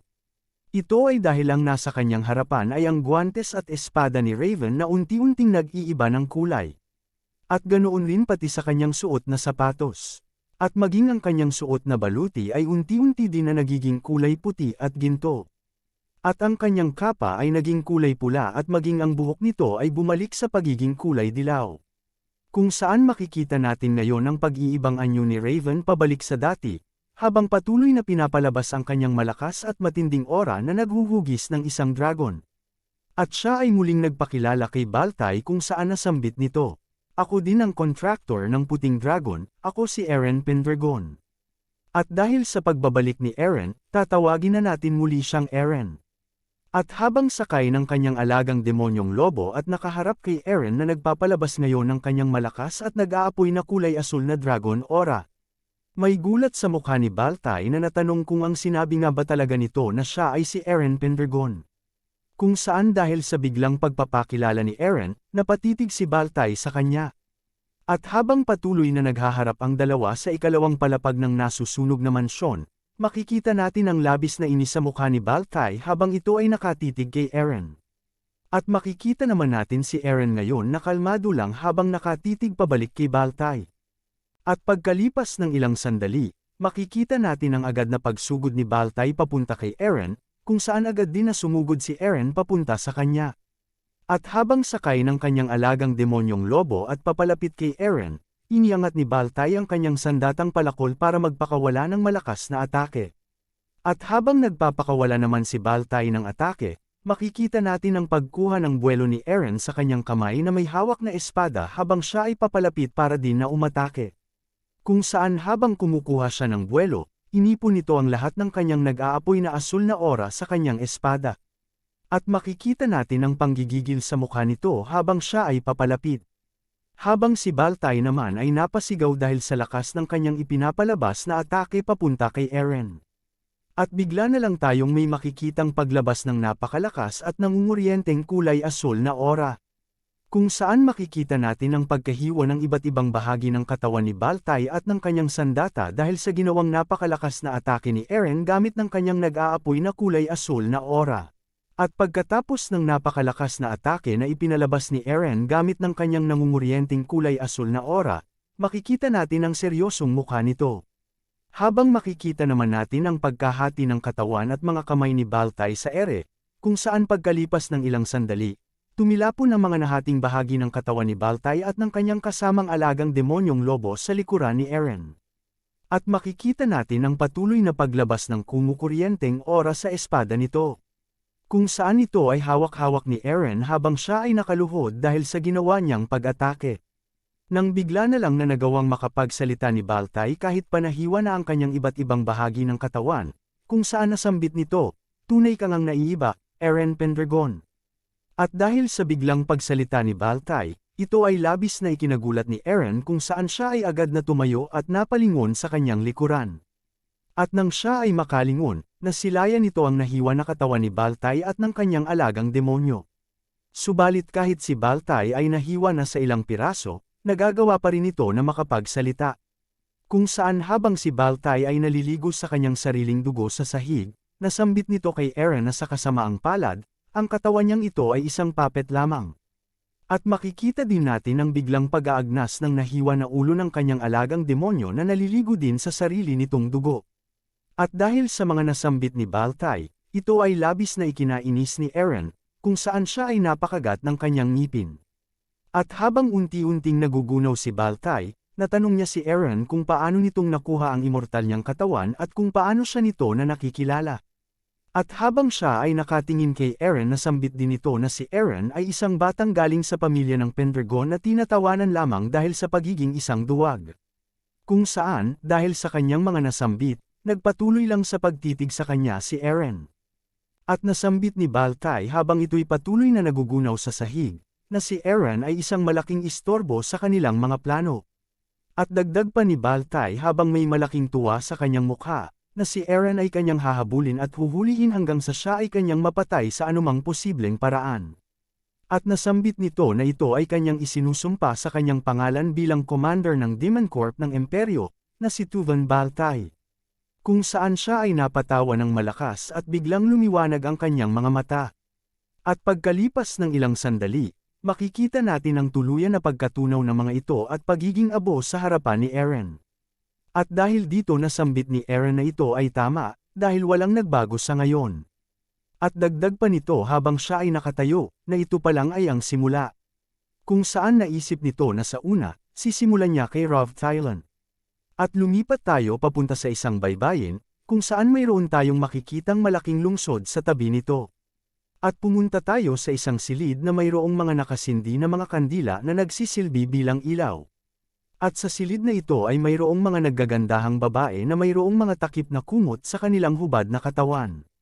At makikita natin ang pagkabahala sa mga mukha ng mga babaeng ito habang sila ay nakaharap sa isang lalaking nakaupo sa itaas ng kama. At makikita natin ang panlalaki ng mga mata ng may balbas na lalaking ito habang mayroong dugo ang lumalabas sa kanyang katawan at mga braso. Kung saan habang siya ay patuloy na nakaupo, ang kanyang mga sugat ay bigla niya na lang naramdaman. At dahil napapansin ito ng isang babae, nasambit nito, Baltay, mayroong mga dugo ang lumalabas sa iyong katawan, subalit hindi ito pinansin ni Baltay. At habang patuloy na nakaupo si Baltay sa kanyang kama, natanong nito sa kanyang isipan kung ang mga sugat ba na kanyang natanggap ngayon ay nakarating sa kanyang tunay na katawan sa pamamagitan lamang ng kanyang puppet. At dahil sa pangyayaring ito, nasambit ni Baltay na kailangan niya itong iulat kaagad sa tao na iyon. At makikita natin ang lungsod kung saan ito ngayon nananatili. At bumalik naman tayo sa patuloy na nasusunog na mansyon ng pamilya ng Thailand, kung saan makikita natin sa labas si Isla at Sol habang kasama ang tatlong mga mersenaryo. At ang nasa harapan ng mga ito ay si Rov Tylon na ngayon ay nakaluhod sa lupa at nagpapalabas ng naiinis na mukha. At makikita din natin si Raven na nakatitig kay Tylon, kung saan habang hawak-hawak ni Raven ang kanyang espada at nakaharap sa nakagapos at nakaluhod sa lupa na si Tylon, nasambit nito na sa panahon na yon, ang posisyon ngayon nila ay nagkabaliktad. Kung saan dahil sa nasambit ni Raven, ito ay ipinagtaka ni Tylon at siya ay napatanong sa kanya kung ano ang kanyang pinagsasabi. At habang patuloy na tinititigan ni Raven si Tylon, bumalik sa alaala nito ang mga kaganapan sa kanyang nakaraang buhay. Kung saan siya ay hawak-hawak ni Tylon sa kanyang ulo habang siya ay nakagapos sa harap ng kanilang nasusunog na mansyon. At siya ay bigla na lang sinabunutan ni Tylon at nilapit nito ang kanyang mukha sa kanya, kung saan si Tylon ay nagpalabas ng masamang ngiti. At habang siya ay pinagmamasdan ng ibang mga nobles na nakaluhod sa lupa, nakikita nito ang mga pugot na ulo ng kanyang pamilya sa kanyang harapan. Kung saan dahil sa mga naalala ni Raven, napakagat siya sa kanyang ngipin dahil sa inis at galit. At bigla na lang nitong iniangat ang kanyang espada, at agad din niya itong itinutok sa leeg ni Tylon, kung saan ito ay labis niyang ikinabigla at ikinatakot. At habang tinututukan ni Raven si Tylon ang kanyang espada, nasambit nito, 3 taon na ang nakakaraan, mayroon kang ipinadala na sulat sa pamilya ng Vault, di ba? Patanong na wika nito, kung saan dahil sa mga nasambit ni Raven, muling nagulat si Tylon dahil hindi niya inaasahan na mayroong nakakaalam nito. At dagdag pa ni Raven habang tinititigan si Tylon, para sa kapakanan ng pagpaslang kay Prinsipe Sion, nagpadala ka ng isang sulat na napupuno ng lason. At dahil sa nasambit ni Raven, mas lalong nanlaki ang mga mata ni Tylon. Kung saan napatanong siya kay Raven kung paano niya ito nalalaman. Nang bigla na lang nagpakawala si Raven ng kanyang napakalakas na nag-aapoy na kulay asul na aura sa harap ni Tylon, kung saan siya ay kaagad na pinalibutan nito. At dahil naman sa lakas ng aura na ipinalabas ni Raven, ito ay naramdaman ni Isla at ng tatlong mga mersenaryo, kung saan ang tatlo ay nanlaki ang mga mata at napakagat ng kanilang ngipin dahil sa pagkagulat sa kanilang nararamdaman. At habang si Jody ay nanginginig at natitigilan sa kanyang kinatatayuan, napatanong siya sa kanyang isipan kung ito ba ay isang aura, dahil ang pagpapalabas ng aura ay isang bagay na tanging ang mga matitinding mandirigma lamang na dumaan sa daan-daang libong laban ang makakagamit nito. At habang si Jody ay patuloy na nakamasid kay Raven na patuloy din na nagpapalabas ng aura habang tinututok kay Tylon ang kanyang sandata. Nasambit ni Jody na ito ang unang beses niya na makakita ng ganito kalaking aura. At natanong ni Raven sa nanginginig na si Tylon, kung bakit nito itinuring ang pamilya ng Vault na mga traidor. At dahil sa mga nasambit ni Raven ito ay ikinabahala ni Tylon, kung saan habang siya ay nakaupo sa lupa, siya ay nauutal sa kanyang pagsasalita. At dagdag pa ni Raven habang nagpapalabas ng nakakatakot na mukha kay Tylon na kailangan itong sumagot. At agad naman si Tylon na sumang-ayon habang patuloy na nanginginig at nauutal. At nasambit ni Tylon na ang pamilya ng Vault ay kumukontra sa kanyang isinusulong na polisiya, kaya sila ay mga sagabal. At dagdag pa nito ng pasigaw habang siya ay tinututukan ni Raven ang kanyang espada, na hindi niya alam na ang lason ay ibibigay sa nakoronahang prinsipe. At habang nakaluhod sa lupa at may labis na takot sa kanyang mukha, napaisip siya na hindi niya malalabanan ang aura ni Raven dahil ang aura na kanyang ipinapalabas ay higit pa sa karaniwang pangunawa. At dagdag pa nito sa kanyang isipan habang siya ay nanginginig sa takot, na ang aura ni Raven ay kagaya ng lalaking iyon. At napatanong si Raven kay Tylon kung sino ang nag-utos sa kanya para gawin ang ganoong bagay. Kung saan habang siya ay pinagmamasdan ng grupo ng mga Pendragon at patuloy na tinututukan ni Raven ang kanyang espada. Siya ay napasubsob sa lupa habang patuloy na nauutal. At pagkalipas ng ilang sandali, nasambit nito ng nauutal na ang nag-utos sa kanya ay isang orc. Kung saan dahil sa kanyang nasambit, napatanong si Raven sa kanya kung ano ang ibig nitong sabihin. At agad naman itong sinagot ni Tylon habang siya ay patuloy na nanginginig sa lupa na ang lalaking ito ay pinaghalo na isang orc at isang tao, at siya din ay nakakatakot na leader ng mga pirata. At dagdag pa ni Tylon na ang lalaking ito ay ang naghatid sa kanya ng sulat para patayin ang bisita ng Count. At dahil sa mga nasambit ni Tylon, napatanong si Raven habang nanlalaki ang kanyang mga mata kung ang sinabi ba nito ay isang pirata. At dahil din sa mga nasambit nito, ang pansin ni Isla at Sol ay naagaw. At nasambit ni Tylan habang nakaluhod sa harap ni Raven, na siyempre maingat din siya sa pirata, subalit hindi niya ito malalabanan. Kung saan bumalik sa kanyang alaala ang mga oras na sila ay unang nagkaharap ng lalaking ito, kung saan ang mga piratang orc ay umakbay sa kanya. At nasambit ng lalaking ito na kahit pa siya ay mahuli, wala silang gagawin na masama sa kanya. At habang nakaupo ang lalaking ito at hawak-hawak ang kanyang espada, ipinalabas niya ang kanyang namumulang aura sa harap ni Tylan. At nasambit nito kay Tylan na tulad ng kanyang nakikita, hindi lang siya isang simpleng pirata. At bumalik tayo sa kasalukuyan, kung saan nasambit ni Tylan ang salitang Arangis, habang napupuno ng takot ang kanyang mukha. At habang siya ay nakatingala kay Raven, nasambit nito na ang pangalan ng lalaking ito ay si Tuleo Arangis. Kung saan dahil sa mga narinig ni Raven, napakagat siya sa kanyang ngipin dahil sa inis at galit, at napatanong din siya sa kanyang isipan kung ito nga ba ay kagagawa ng pamilya ng Arangis. At pumasok sa isipan ni Raven na ang Arangis ay ang lubos na pinuno ng Timog, ang namumuno na tinatawag na si Dragon King. At bigla na lang bumalik sa alaala nito ang piratang si Tuleo Arangis. Kung saan makikita natin ang biglang pagtapon nito kay Ian sa ere. At ang kanilang laban kung saan sumugod ito sa kanya sa loob ng mansyon ni Count Segunda.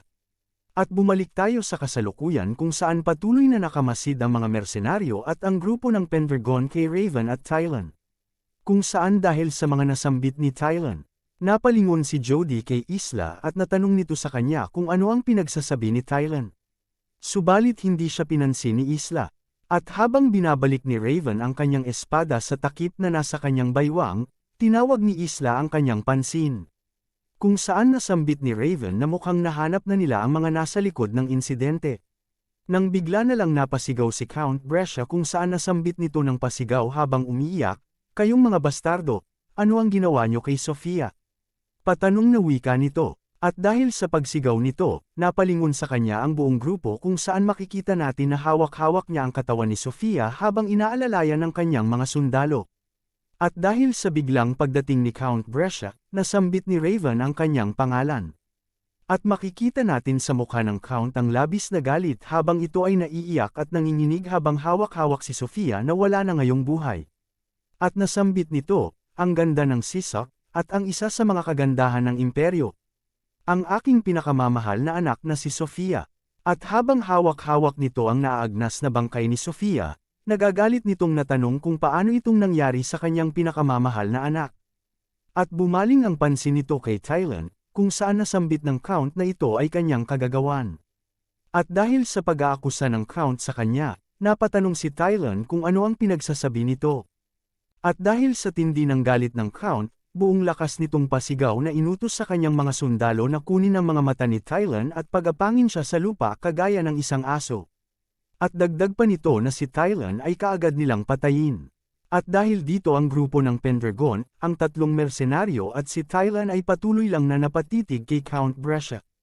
Kung saan naiinis na natanong ni Skyla kung ano ang ibig niyang sabihin, habang si Gus naman ay nasambit kung ano ang pinagsasabi ng matabang baboy na ito.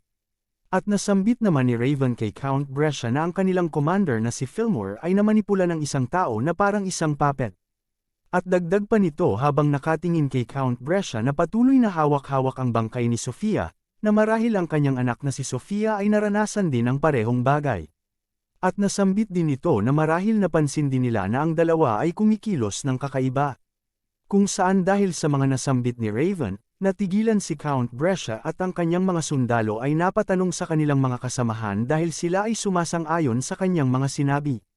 At habang nakatitig si Raven sa natitigilan na si Count Brescia na sambit nito, nagsimula ka ng isang walang kabuluhan na laban dahil ikaw ay naloko, at dahil dito ikaw ay isang walang kakayahan na tanga. Kung saan mas lalong natigilan si Count Brescia. At dagdag pa na nasambit ni Raven kay Count Brescia na kung sa tingin niya na siya ay nagsisinungaling, tanungin niya ang kanyang mga sundalo kung bakit ang mga ito bigla na lang huminto sa pag-aatake. Kung saan dahil sa nasambit ni Raven. Ito ay ikinabigla ng mga sundalo at nanginig naman si Count Brescia dito habang patuloy na hawak-hawak ang bangkay ni Sofia. At nang maunawaan ng Count ang mga pangyayari, bigla na lang siyang napaharap sa kanyang mga sundalo na nasa kanyang likuran. At pasigaw nitong inutos sa kanyang mga sundalo na hulihin ang mga walang galang na mga bastardong ito. Subalit napatingin na lang ang mga sundalo sa isa't isa kung saan dahil dito ay napasigaw sa kanila ang Count kung ano ang kanilang ginagawa. At dagdag pa ng Count sa mga sundalo, na sila ay hulihin nila kaagad. Subalit tinitigan lang siya ng masama ng kanyang mga sundalo. At pasigaw na natanong ni Count Brescia sa mga ito, "Hindi ba kayo nakikinig sa akin? Sinabi ko na hulihin sila ngayon." At dahil dito, nasambit ni Raven na dahil sa pagsisimula nito ng walang kabuluhan na laban, hindi mabilang na tao at mga sundalo ang naging sakripisyo. At dagdag pa ni Raven na kahit alam na ng Count ang katotohanan, siya pa rin ay nagpapatuloy. Kung saan dahil sa mga nasambit ni Raven, si Count Brescia ay napasigaw ng ilang beses na siya ay manahimik. At dagdag pa nito, ang mga tao at ang mga sundalo ay wala lang para sa kanya. At buong lakas nitong sinigaw, "Ang mga ito ay aking pagmamay-ari, mga salot na mga mersenaryo." Kung saan dahil sa mga nasambit nito, napatitig sa kanya si Isla. At agad nitong binunot ang kanyang espada na nasa kanyang baywang. Kung saan agad din siyang sumugod sa Count at itinutok nito ang kanyang espada sa leeg nito. At habang hawak-hawak nito ang kanyang espada sa leeg ng Count, nasambit ni Isla habang nanlalaki ang kanyang mga mata na isara niya ngayon din ang kanyang bibig dahil hindi siya ang dapat na nagsasalita ngayon. At dahil sa pagtutok ni Isla kay Count, makikita ang labis na panginginig nito sa takot. Kung saan habang patuloy na tinututok ni Isla ang kanyang espada kay Count Brescia, sila ay pinagmamasdan lamang ni Raven at Saul. At pagkalipas ng ilang sandali ay tinawag ni Raven si Saul. At agad din naman si Saul na napatingin kay Raven. Nang bigla na lang nitong ipinalabas ang kanyang mga pakpak at buntot, kung saan siya ay lumapit kay Raven at hinawakan niya ang mga balikat ni Raven habang siya ay lumilipad. At dahil sa biglang pagpapalit ng anyo ni Saul, ito ay labis na ikinagulat ni Count Brescia kung saan siya ay napatanong kung ang kanyang nakikita ba ay mga pakpak. At habang nasa ere si Saul, bigla na lang naalis ang takip nito sa ulo at lumabas ang mga bato sa kanyang noo kung saan ito ngayon ay nagliliwanag. At dahil napansin ni Count Brescia ang mukha ni Saul, nanlaki ang mga mata nito at napaisip siya na si Saul ay napakaganda. At habang hawak-hawak ni Saul si Raven, unti-unti silang napapalibutan ng kulay asul na usok habang nag-iiba ang kulay ng kasuotan ni Raven. At habang patuloy na tinututukan ni Isla si Count Brescia ng kanyang espada, bigla na lang sumabog ang malakas na aura sa kinatatayuan ni Raven at ni Saul. Kung saan dahil sa lakas ng puwersa ng pagsabog, makikita ang paglipad ng mga buhok ng mga mersenaryo at ang pagtakip nila sa kanilang mga mukha. At dahil din sa lakas ng pagsabog, si Count Brescia at ang bangkay ni Sofia ay tumilapon sa ere. At paghupa ng pagsabog ay mayroong malaking usok ang pumalibot sa pinanggalingan nito, kung saan makikita natin si Isla na nakatayo malapit dito habang si Count Brescia naman at ang kanyang mga sundalo ay napaupo sa lupa dahil sa lakas ng pagsabog. At habang unti-unting nawawala ang usok, mayroong bigla na lang lumabas na malaking mata dito. At bigla na lang napatingala si Jody. Ito ay dahil sa kanilang harapan ay si Saul na bigla na lang nag-iba ng anyo pabalik sa isang malaking puting dragon, kung saan pagkatapos nitong magbagong anyo, siya ay napasigaw ng malakas. At dahil sa biglang pagbabagong anyo ni Saul, ito ay labis na ikinagulat ng tatlong mersenaryo at ni Tylan, kung saan habang nililipad ang kanilang mga buhok, natanong ni Jody kung ito ba ay isang dragon. At natanong naman ni Skyla kung si Saul ba ay bigla na lang naging isang dragon. At habang nanginginig na tumitingala si Tylan kay Saul, nasambit nito na ito ay ang puting dragon. Kung saan habang nakatingin si Tylan kay Saul sa himpapawid, nasambit din ito na ito ay dragon na may kakayahang sunugin ang isang bansa. At dagdag pa nito, ito ay ang pinakamalakas na nilalang na nabubuhay. At dahil naman sa nakikita ni Count Brescia, nanlaki ang kanyang mga mata at siya ay napanganga dahil sa pagkagulat, kung saan nasambit nito na ang ibig sabihin nito. Subalit hindi pa man ito natatapos ang kanyang sasabihin. Napansin nito ang agad na pag-alis ni Isla sa kanyang tabi, kung saan ito ay naglakad papunta sa harapan. At nang si Isla ay makalapit, bigla na lang siyang lumuhod sa lupa. Kung saan agad na napalingon si Count Brescia, at dahil sa kanyang nakikita, nasambit niya sa kanyang isipan na hindi ito maaari. Ito ay dahil ang nasa kanyang harapan ay si Isla na nakaluhod sa harapan ni Eren na ngayon suot ang kanyang puting kagamitan habang pinoprotektahan ng puting dragon na si Saul Drake. At nang makalapag si Sol Drake, agad nitong nilapit ang ulo niya kay Eren. At habang nakatingin si Count Brescia kay Eren, pasigaw nitong natanong kung ito ba ang puting dragon na duke. Kung saan pagkatapos ng Count na makapagsalita, si Sol Drake ay muling nagpalabas ng malakas na sigaw. At dahil sa lakas ng sigaw na ipinalabas nito, muling nilipad si Count Brescia sa kanyang pwesto. Kung saan siya ay tumalbog sa lupa ng ilang beses. At napasubsob dito ang kanyang mukha. At dahil sa pagkakasubsob nito, makikita natin ang pagkatanggal ng kanyang mga ngipin sa duguan niyang mukha. Kung saan nang siya ay makaahon, nanlaki ang kanyang mga mata at siya ay nanginig sa takot. Ito ay dahil ang nakikita niya sa kanyang harapan ay mga serfs na naninirahan sa teritoryo na daladala ang kanilang mga kagamitan para sa pagsasaka. Kung saan makikita natin ang labis na panggagalaiti sa kanilang mga mukha. At dahil sa biglang pagdating ng mga serf, napatanong ang Count kung ano ang ginagawa nila dito. Nang bigla na lang siya na sinaksak ng isang serf sa kanyang likuran habang siya ay nakahiga sa lupa, kung saan dahil dito siya ay napasigaw. At agad din na sumugod papunta sa kanya ang iba pang mga serfs. Kung saan pagalit na nasambit ng mga ito na dahil sa laban na kanyang sinimulan, nasunog ang kani-kanilang mga pamilya. At nasambit din ng isa pang serf na hindi na sila magtitiis sa kanya.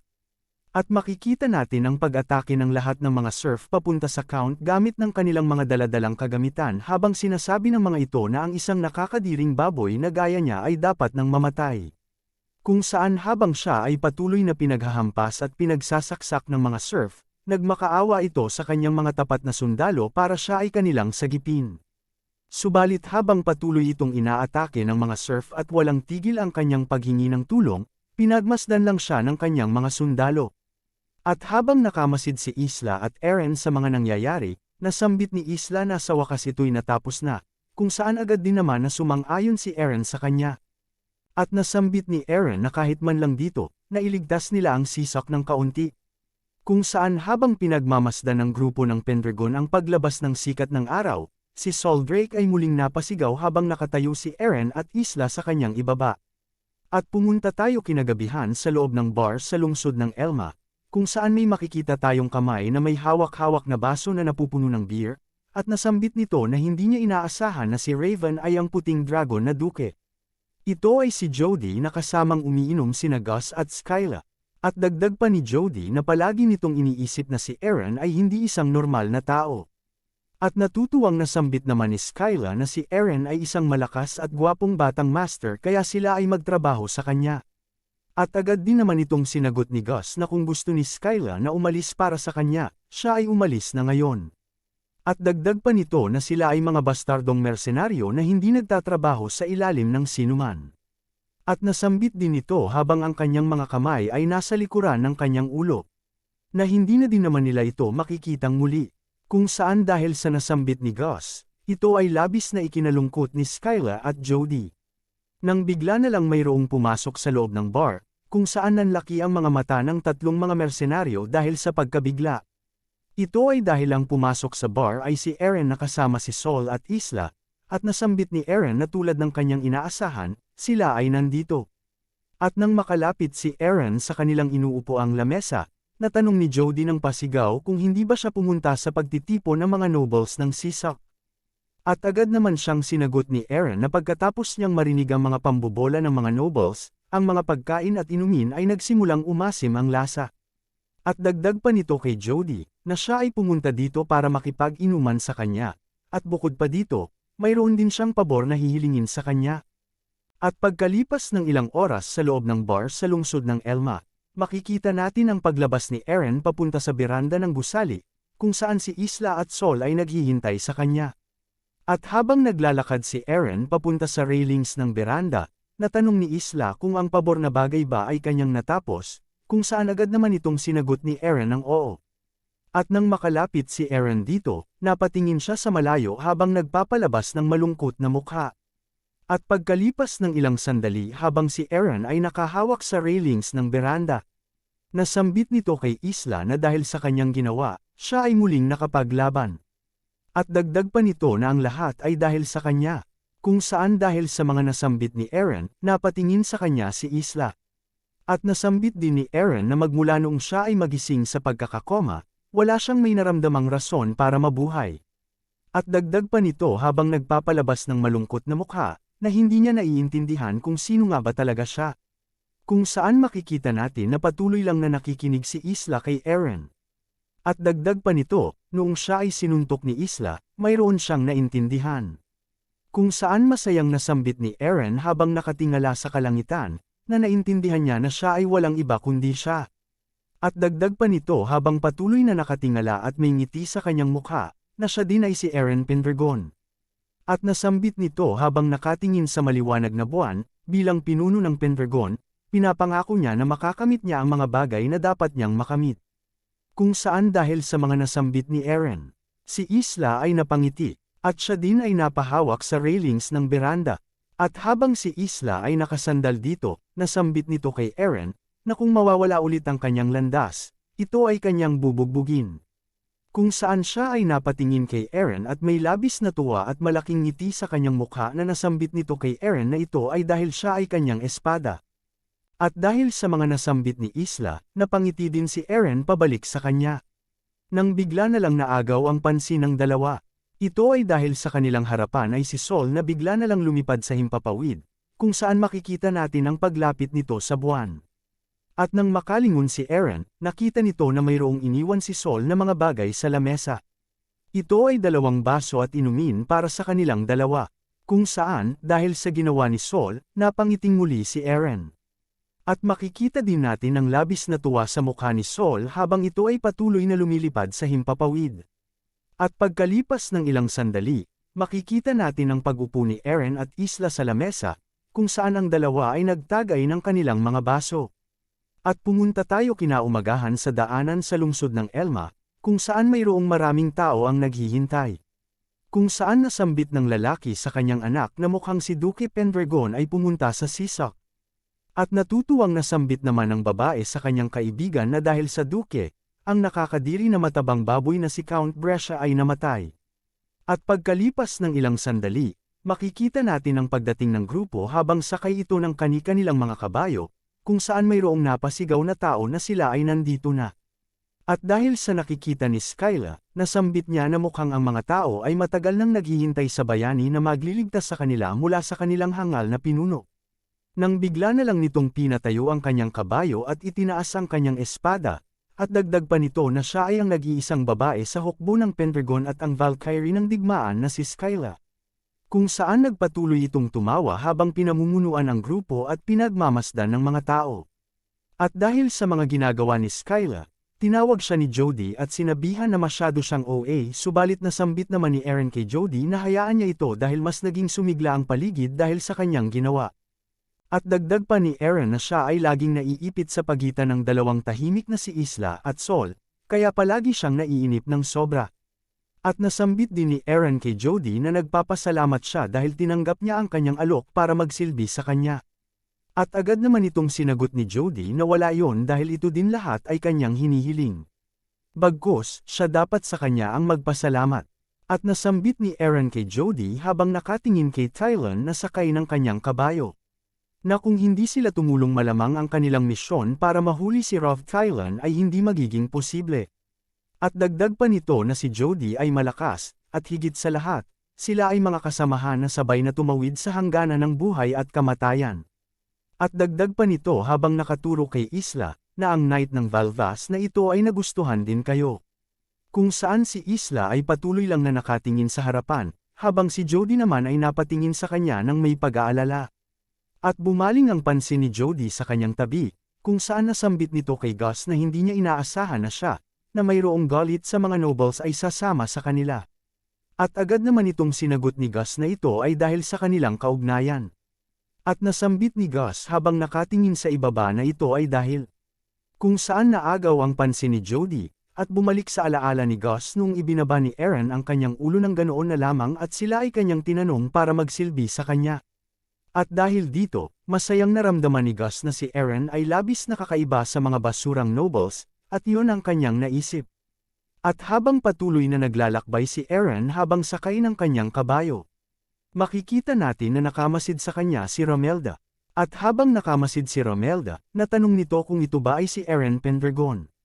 At dagdag pa nito habang hawak-hawak ang kanyang bigote na parang nakita niya na ito noon sa isang lugar. Kung saan habang siya ay patuloy na nagmamasid kay Eren, bigla na lang itong may nakitang imahe sa kanyang likuran. Kung saan nakikita nito ang dating namumuno sa pamilya ng Val. At dahil sa nakikita ni Romelda, siya ay natigilan sa kanyang kinatatayuan at natanong nito kung ito ba ay si Grey Val. At bigla na lang lumuha ang kanyang mga mata, kung saan nagpatuloy lang siya sa pagmasid habang papaalis ang grupo ng mga Pendragon. At masayang nasambit naman ni Eren sa kanyang mga kasamahan na sila ngayon ay bumalik na sa teritoryo ng mga Pendragon. At lumipat tayo sa loob ng isang kastilyo kung saan mayroon tayong makikita na isang lalaki na nakaupo sa trono habang napapalibutan ng iba't ibang lahi ng mga babae at ng isang lalaki na nakasuot ng itim na manto. Kung saan si Baltay ay nakaluhod sa harap nito kasama ang kanyang alagang demonyong lobo. At habang siya ay hawak-hawak ng mga naggagandahang iba't ibang lahi ng mga babae, nasambit ng lalaking ito kay Baltay na kahit pagkatapos ng kanyang anak na matalo, siya din ay nabigo. At dahil sa sinabi ng lalaking ito, nasambit ni Baltay na siya ay kanyang parusahan. Subalit sinabi ng lalaki na ito ay ayos lang, at dagdag pa nito para makipagharap sa ganoon kalakas na tao, isang maayos na mandirigma ang kinakailangan. At natanong nito kay Baltay, hindi ba naisip na natin ang susunod na hakbang para sa ating plano? Kung saan dahil sa natanong ng lalaki, napangiti si Baltay. At nasambit nito habang nakaluhod katabi ng kanyang alagang demonyo, ikinagagalak ko itong marinig. Ang lubos na tagapagmuno ng Timog. Ang Sea Dragon King na si Duque Arangis. At pagkalipas ng ilang sandali, nasambit ni Duque Arangis, ang puting dragon na Duque na si Eren Pendragon, ang pangalan na yon ay iniistorbo ako ng husto. At pumunta naman tayo sa kastilyo ng Conrad sa teritoryo ng mga Pendragon. Kung saan makikita natin ang labis na pananabik ni Lindsay at Irene dahil nalaman nila na babalik na si Eren. At makikita natin ang pagbabasa ni Kazal sa bintana ng kastilyo habang kasama si Tata sa ipinadala na sulat ni Eren para sa mga Pendragon, kung saan nasambit nito sa sulat na natapos na niya ang kanyang misyon sa Sisak, kaya siya ay malapit ng umuwi. At dahil sa narinig ni Irene sa sulat, kinuha nito ang mga kamay ni Lindsay at masaya niya itong natanong kung ito ba ay kanyang narinig. At dagdag pa nito, ito ay inaasahan niya sa kanyang kuya. Kung saan si Hili naman ay napangiti habang kinakandong nito si Mia. At lumipat naman tayo sa bakuran ng kastilyo ng mga Pendragon, kung saan makikita natin si Killian na hinaharap si Barrio, Reed at ang isang sundalo. At habang hawak-hawak ni Killian ang kahoy na espada, siya ay napangiti sa tatlo. Kung saan dahil dito, agad na sumugod ang tatlo papunta sa kanya dala-dala din ang kanilang mga sandata. At habang sumusugod ang tatlo, hinawakan ni Killian ang kanyang kahoy na espada gamit ng kanyang dalawang kamay at siya ay kumuha ng buwelo. At pagkalipas ng ilang sandali, may maririnig tayo na pagbanggaan ng mga espada. Kung saan ito ay dahil nagawa ni Killian na matanggal sa mga kamay ng tatlong sumugod ang kanilang mga sandata gamit ng kanyang ipinalabas na atake.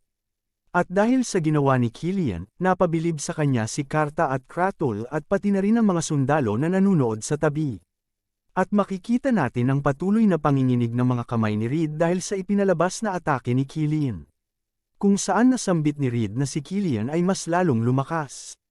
At dahil narinig ito ni Killian, agad niya itong sinagot ng syempre dahil siya ang lalaking pumatay sa lahat ng mga piratang orc sa laban nila sa baybayin ng Sibel. At dagdag pa ni Killian habang nakatingin sa kanya ang tatlo, na mukhang naiintindihan na nila ang kanyang tunay na lakas dahil sa paglilingkod nito sa kanilang batang master sa loob ng maraming taon. At napalingon nito sa kanila habang nagpapalabas ng mapagmalaking mukha, kung saan nasambit nito na ang kanyang kasalukuyang sarili ay kayang talunin ang kagaya ni Isla. Kung saan dahil sa nasambit nito, napahiyaw ang mga sundalo, habang si Kratul naman at Karta ay nagpalabas ng naiinip na mukha. At habang patuloy na nagsasaya ang hukbo ng Pendragon, bigla na lang mayroong pumalakpak. Kung saan agad na naagaw ang pansin ni Killian at siya ay agad na napalingon dito. At ang kanyang nakikita ay isang lalaki kung saan nasambit nito sa kanya, nabigo akong makilala ang importanteng tao na tulad mo, Captain. At dagdag pa nito, hindi niya inaasahan na magagawa nitong matalo ang tatlong knight ng mag-isa, at dahil dito siya ay mayroong mahusay na lakas. At dahil sa mga nasambit ng lalaking ito, nagpasalamat si Killian sa kanyang papuri at natanong nito kung siya ba ay isang bisita. At agad naman itong sinagot ng lalaki na siya ay pumunta dito dahil sa rekomendasyon ng kanilang Lord. At nilagay niya ang kanyang kanang kamay sa kanyang dibdib at nagpakilala bilang si Ron Vincent. Kung saan dahil sa mga nasambit ni Vincent, si Killian ay natigilan sa kanyang kinatatayuan. Nang bigla na lang naagaw ang pansin ni Vincent, ito ay dahil bigla na lang kinuha ni Killian ang kanyang kahoy na espada at nilagay sa kanyang balikat habang papalapit sa kanya. At nasambit nito na marahil ay narinig niya sa Batang Lord na dito sa kanila, walang halaga ang politika o militar na mga bagay. At dagdag pa nito na sila ay mangunguna at itatayo ang bansang ito mula sa simula. At bigla na lang si Vincent na nagulat, dahil bigla na lang siyang tinutukan ni Killian ng hawak nitong kahoy na espada, kung saan pasigaw nitong nasambit na si Vincent ay andito lang para magmayabang na siya ay pinili ng kanilang Lord.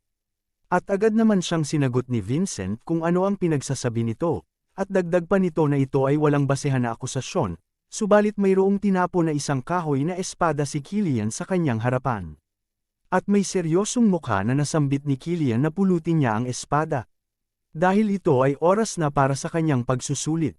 At pasigaw nitong nasambit habang tinututok ang kanyang kahoy na espada kay Vincent na ipakita niya ang kanyang tunay na lakas ngayon din.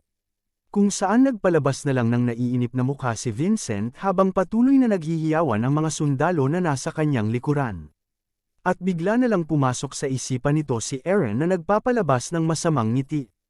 At habang pinupulot ni Vincent sa harap ni Killian ang kahoy na espada na nasa lupa, natanong niya kung siya nga ba talaga ang tunay na mapaglinlang. At matapos niya itong makuha, nasambit nito kay Killian na mapagkumbaba niya itong tinatanggap.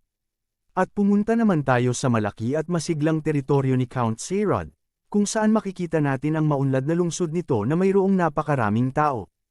At sa dami ng tao na naglalakad sa kalye, mayroon tayong maririnig na sumisigaw na ito ay nakakamangha, at dagdag pa nito na ang mga malalaking lungsod ay tunay ngang naiiba. Ito ay si Skyla, kung saan pasigaw din itong nasambit sa kanyang mga kasamahan na tingnan nila ang kanyang mga biniling mga alahas.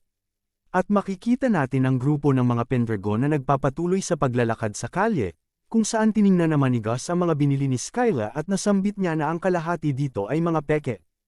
At ito naman ay ikinagulat ni Skyla, kung saan pasigaw nitong natanong kay Gus kung bakit ngayon lang niya ito sinabi sa kanya. At habang patuloy na naglalakad ang grupo, makikitang nakasimangot si Aaron. At dahil napansin ito ni Jody, natanong niya kay Aaron kung bakit siya nakasimangot. At nasambit ni Jody kay Aaron na alam niya na ang malaking lungsod na ito ay karaniwan lang para sa kanya. At sinagot naman siya ni Aaron na hindi iyon ang rason, kung saan napatingin si Isla kay Aaron. At habang sila ay patuloy na naglalakad, natanong ni Jody kung bakit sila naglakbay papunta dito. At agad naman siyang sinagot ni Aaron na ito ay para batiin si Count Sayrod. At pagkalipas ng ilang oras, pumunta naman tayo sa loob ng kastilyo ng pamilya ng Sayrod, kung saan makikita natin ang panlalaki ng mga mata ng Count at pagbukas ng kanyang bibig habang si Luna naman ay napapatingin. Ito ay dahil ang nasa kanilang harapan ay si Aaron, na ngayon ay mayroong formal na kasuutan at napupuno ng malakas na karisma. At pagkalipas ng ilang sandali, si Aaron ay napahawak sa kanyang dibdib at binati ang dalawa kung saan nasambit nito, matagal tayong hindi nagkita. Count Sayrod at Miss Luna. At napangiti na lang sa kanya ang Count kung saan nasambit nito sa kanyang isipan na narinig niya ang mga sabi-sabi subalit hindi niya inaasahan ang labis na pagbabago ni Aaron. At makikita natin ang pamumula ng pisngi ni Luna kung saan naisip niya na mayroong bagay na nagbago kay Aaron. At habang patuloy siya na nakamasid kay Aaron nasambit nito sa kanyang isipan na pagkatapos nilang pumunta sa lungsod ng Leos, si Aaron ay muling nagbago. At lumipat tayo sa isang silid sa loob ng kastilyo ng pamilya ng Sayrod, kung saan makikita natin na nakaupo ang tatlo at nasambit ni Count Sayrod kay Aaron na narinig niya ang kanyang mga ginawa sa sisak, at dagdag pa nito na hindi niya inaasahan na mahuhuli nito ang nasa likod ng pagtangkang asasinasyon sa unang prinsipe. At agad din naman itong sinagot ni Aaron na hindi siya ang tunay na salarin dahil mayroong mas malaking tao ang nasa likod nito. At dagdag pa ni Aaron na hindi siya makakapagsalita ng marami dito subalit sa madaling panahon, pupunta siya sa Imperial Capital para ipaliwanag ang bagay sa Emperor, at marahil ang lahat ay magiging malinaw pagkatapos. At natanong siya ni Count Sayrod kung ang lahat ba ay magiging maayos lang dahil si Count Brescia ay namatay dahil sa bagay na ito. At dagdag pa nito na si Aaron ay hindi rin malaya sa hinala. At sinagot lang siya ni Aaron habang iniinom ang kanyang tsaa na ang isang hangal na pinuno ay nararapat na mamatay. Kung saan dahil sa nasambit ni Aaron, ito ay labis na ikinabigla ni Luna at ng kanyang ama na si Count Sirod. At pasigaw na natanong ng Count habang nakatayo sa kanyang inuupuan kung siya ba ay ang pumatay kay Count Brescia. At dagdag pa nito ng pasigaw na ito ay labag sa batas ng imperyo. At sinagot naman siya ni Aaron habang ibinabalik ang kanyang tasa, na si Count Brescia ay isang diktador at mapang-api na pinuno, at dahil dito siya ay namatay sa kamay ng kanyang mga sariling tao. At dagdag pa ni Aaron, na kung ang imperyo ay aatake sa mga tao na yon. Bigla na lang nitong ipinalabas ang kanyang nag-aapoy na kulay asul na aura, at nasambit ni Aaron na kailangan nilang tiisin ang kanyang agresyon dahil lalabanan niya ang imperyo. Kung saan dahil sa sinabi at ipinalabas ni Aaron na aura, si Count Sirod ay nabato sa kanyang kinauupuan. Habang si Luna naman ay nabigla kay Aaron. At pagkalipas ng ilang minuto, makikita natin si Aaron at Luna sa itaas ng beranda ng kastilyo na nakatingin sa kabuuan ng teritoryo ng mga Sirod. Kung saan bigla na lang tinawag ni Aaron ang pansin ni Luna. At nasambit ni Aaron kay Luna habang siya ay nakatingin sa lungsod, na ang teritoryo nito ngayon ay umuunlad, at ito'y higit pa sa teritoryo ng mga Pendragon sa ngayon. Kung saan natigilan si Luna sa kanyang mga sinabi. At bigla na lang nanghingi si Aaron ng patawad kay Luna dahil hindi niya ito pinakinggan ng mabuti sa lungsod ng Leos. At napabuntong hininga si Luna at habang namumula ang kanyang pisngi, nasambit nito na ito ay ayos lang. At nasambit ni Aaron na sa panahon na yon, hindi niya naiintindihan ang kanyang buhay at kung ano ang kahulugan nito. At kung para saan siya nabubuhay. At nasambit nito, subalit ngayon ay masasabi niya. Kung saan bumalik sa kanya ang mga magagandang alaala ng mga oras na siya ay niyakap ni Helene ng mahigpit. At noong siya ay ginising ni Isla dahil siya ay nawawala sa kanyang sarili. At ang mga oras na napangiti si Sol dahil sa kanyang pagbabalik. At ang mga oras na pag-alis nito sa bayan ng Sisak pagkatapos nitong malinis ang pangalan ng Val. At nasambit nito habang siya ay nakatingin sa lupain, na siya ay mabubuhay bilang si Aaron Pendragon. At dagdag pa nito, bilang isang Pendragon, ang kanyang teritoryo ay magiging isang lugar kung saan maraming tao ang mabubuhay ng masagana. At habang nakatingin si Aaron sa paglubog ng araw sa teritoryo ng mga Sirod, nasambit nito na ito ay ang kanyang nahanap na determinasyon at ang kanyang sagot.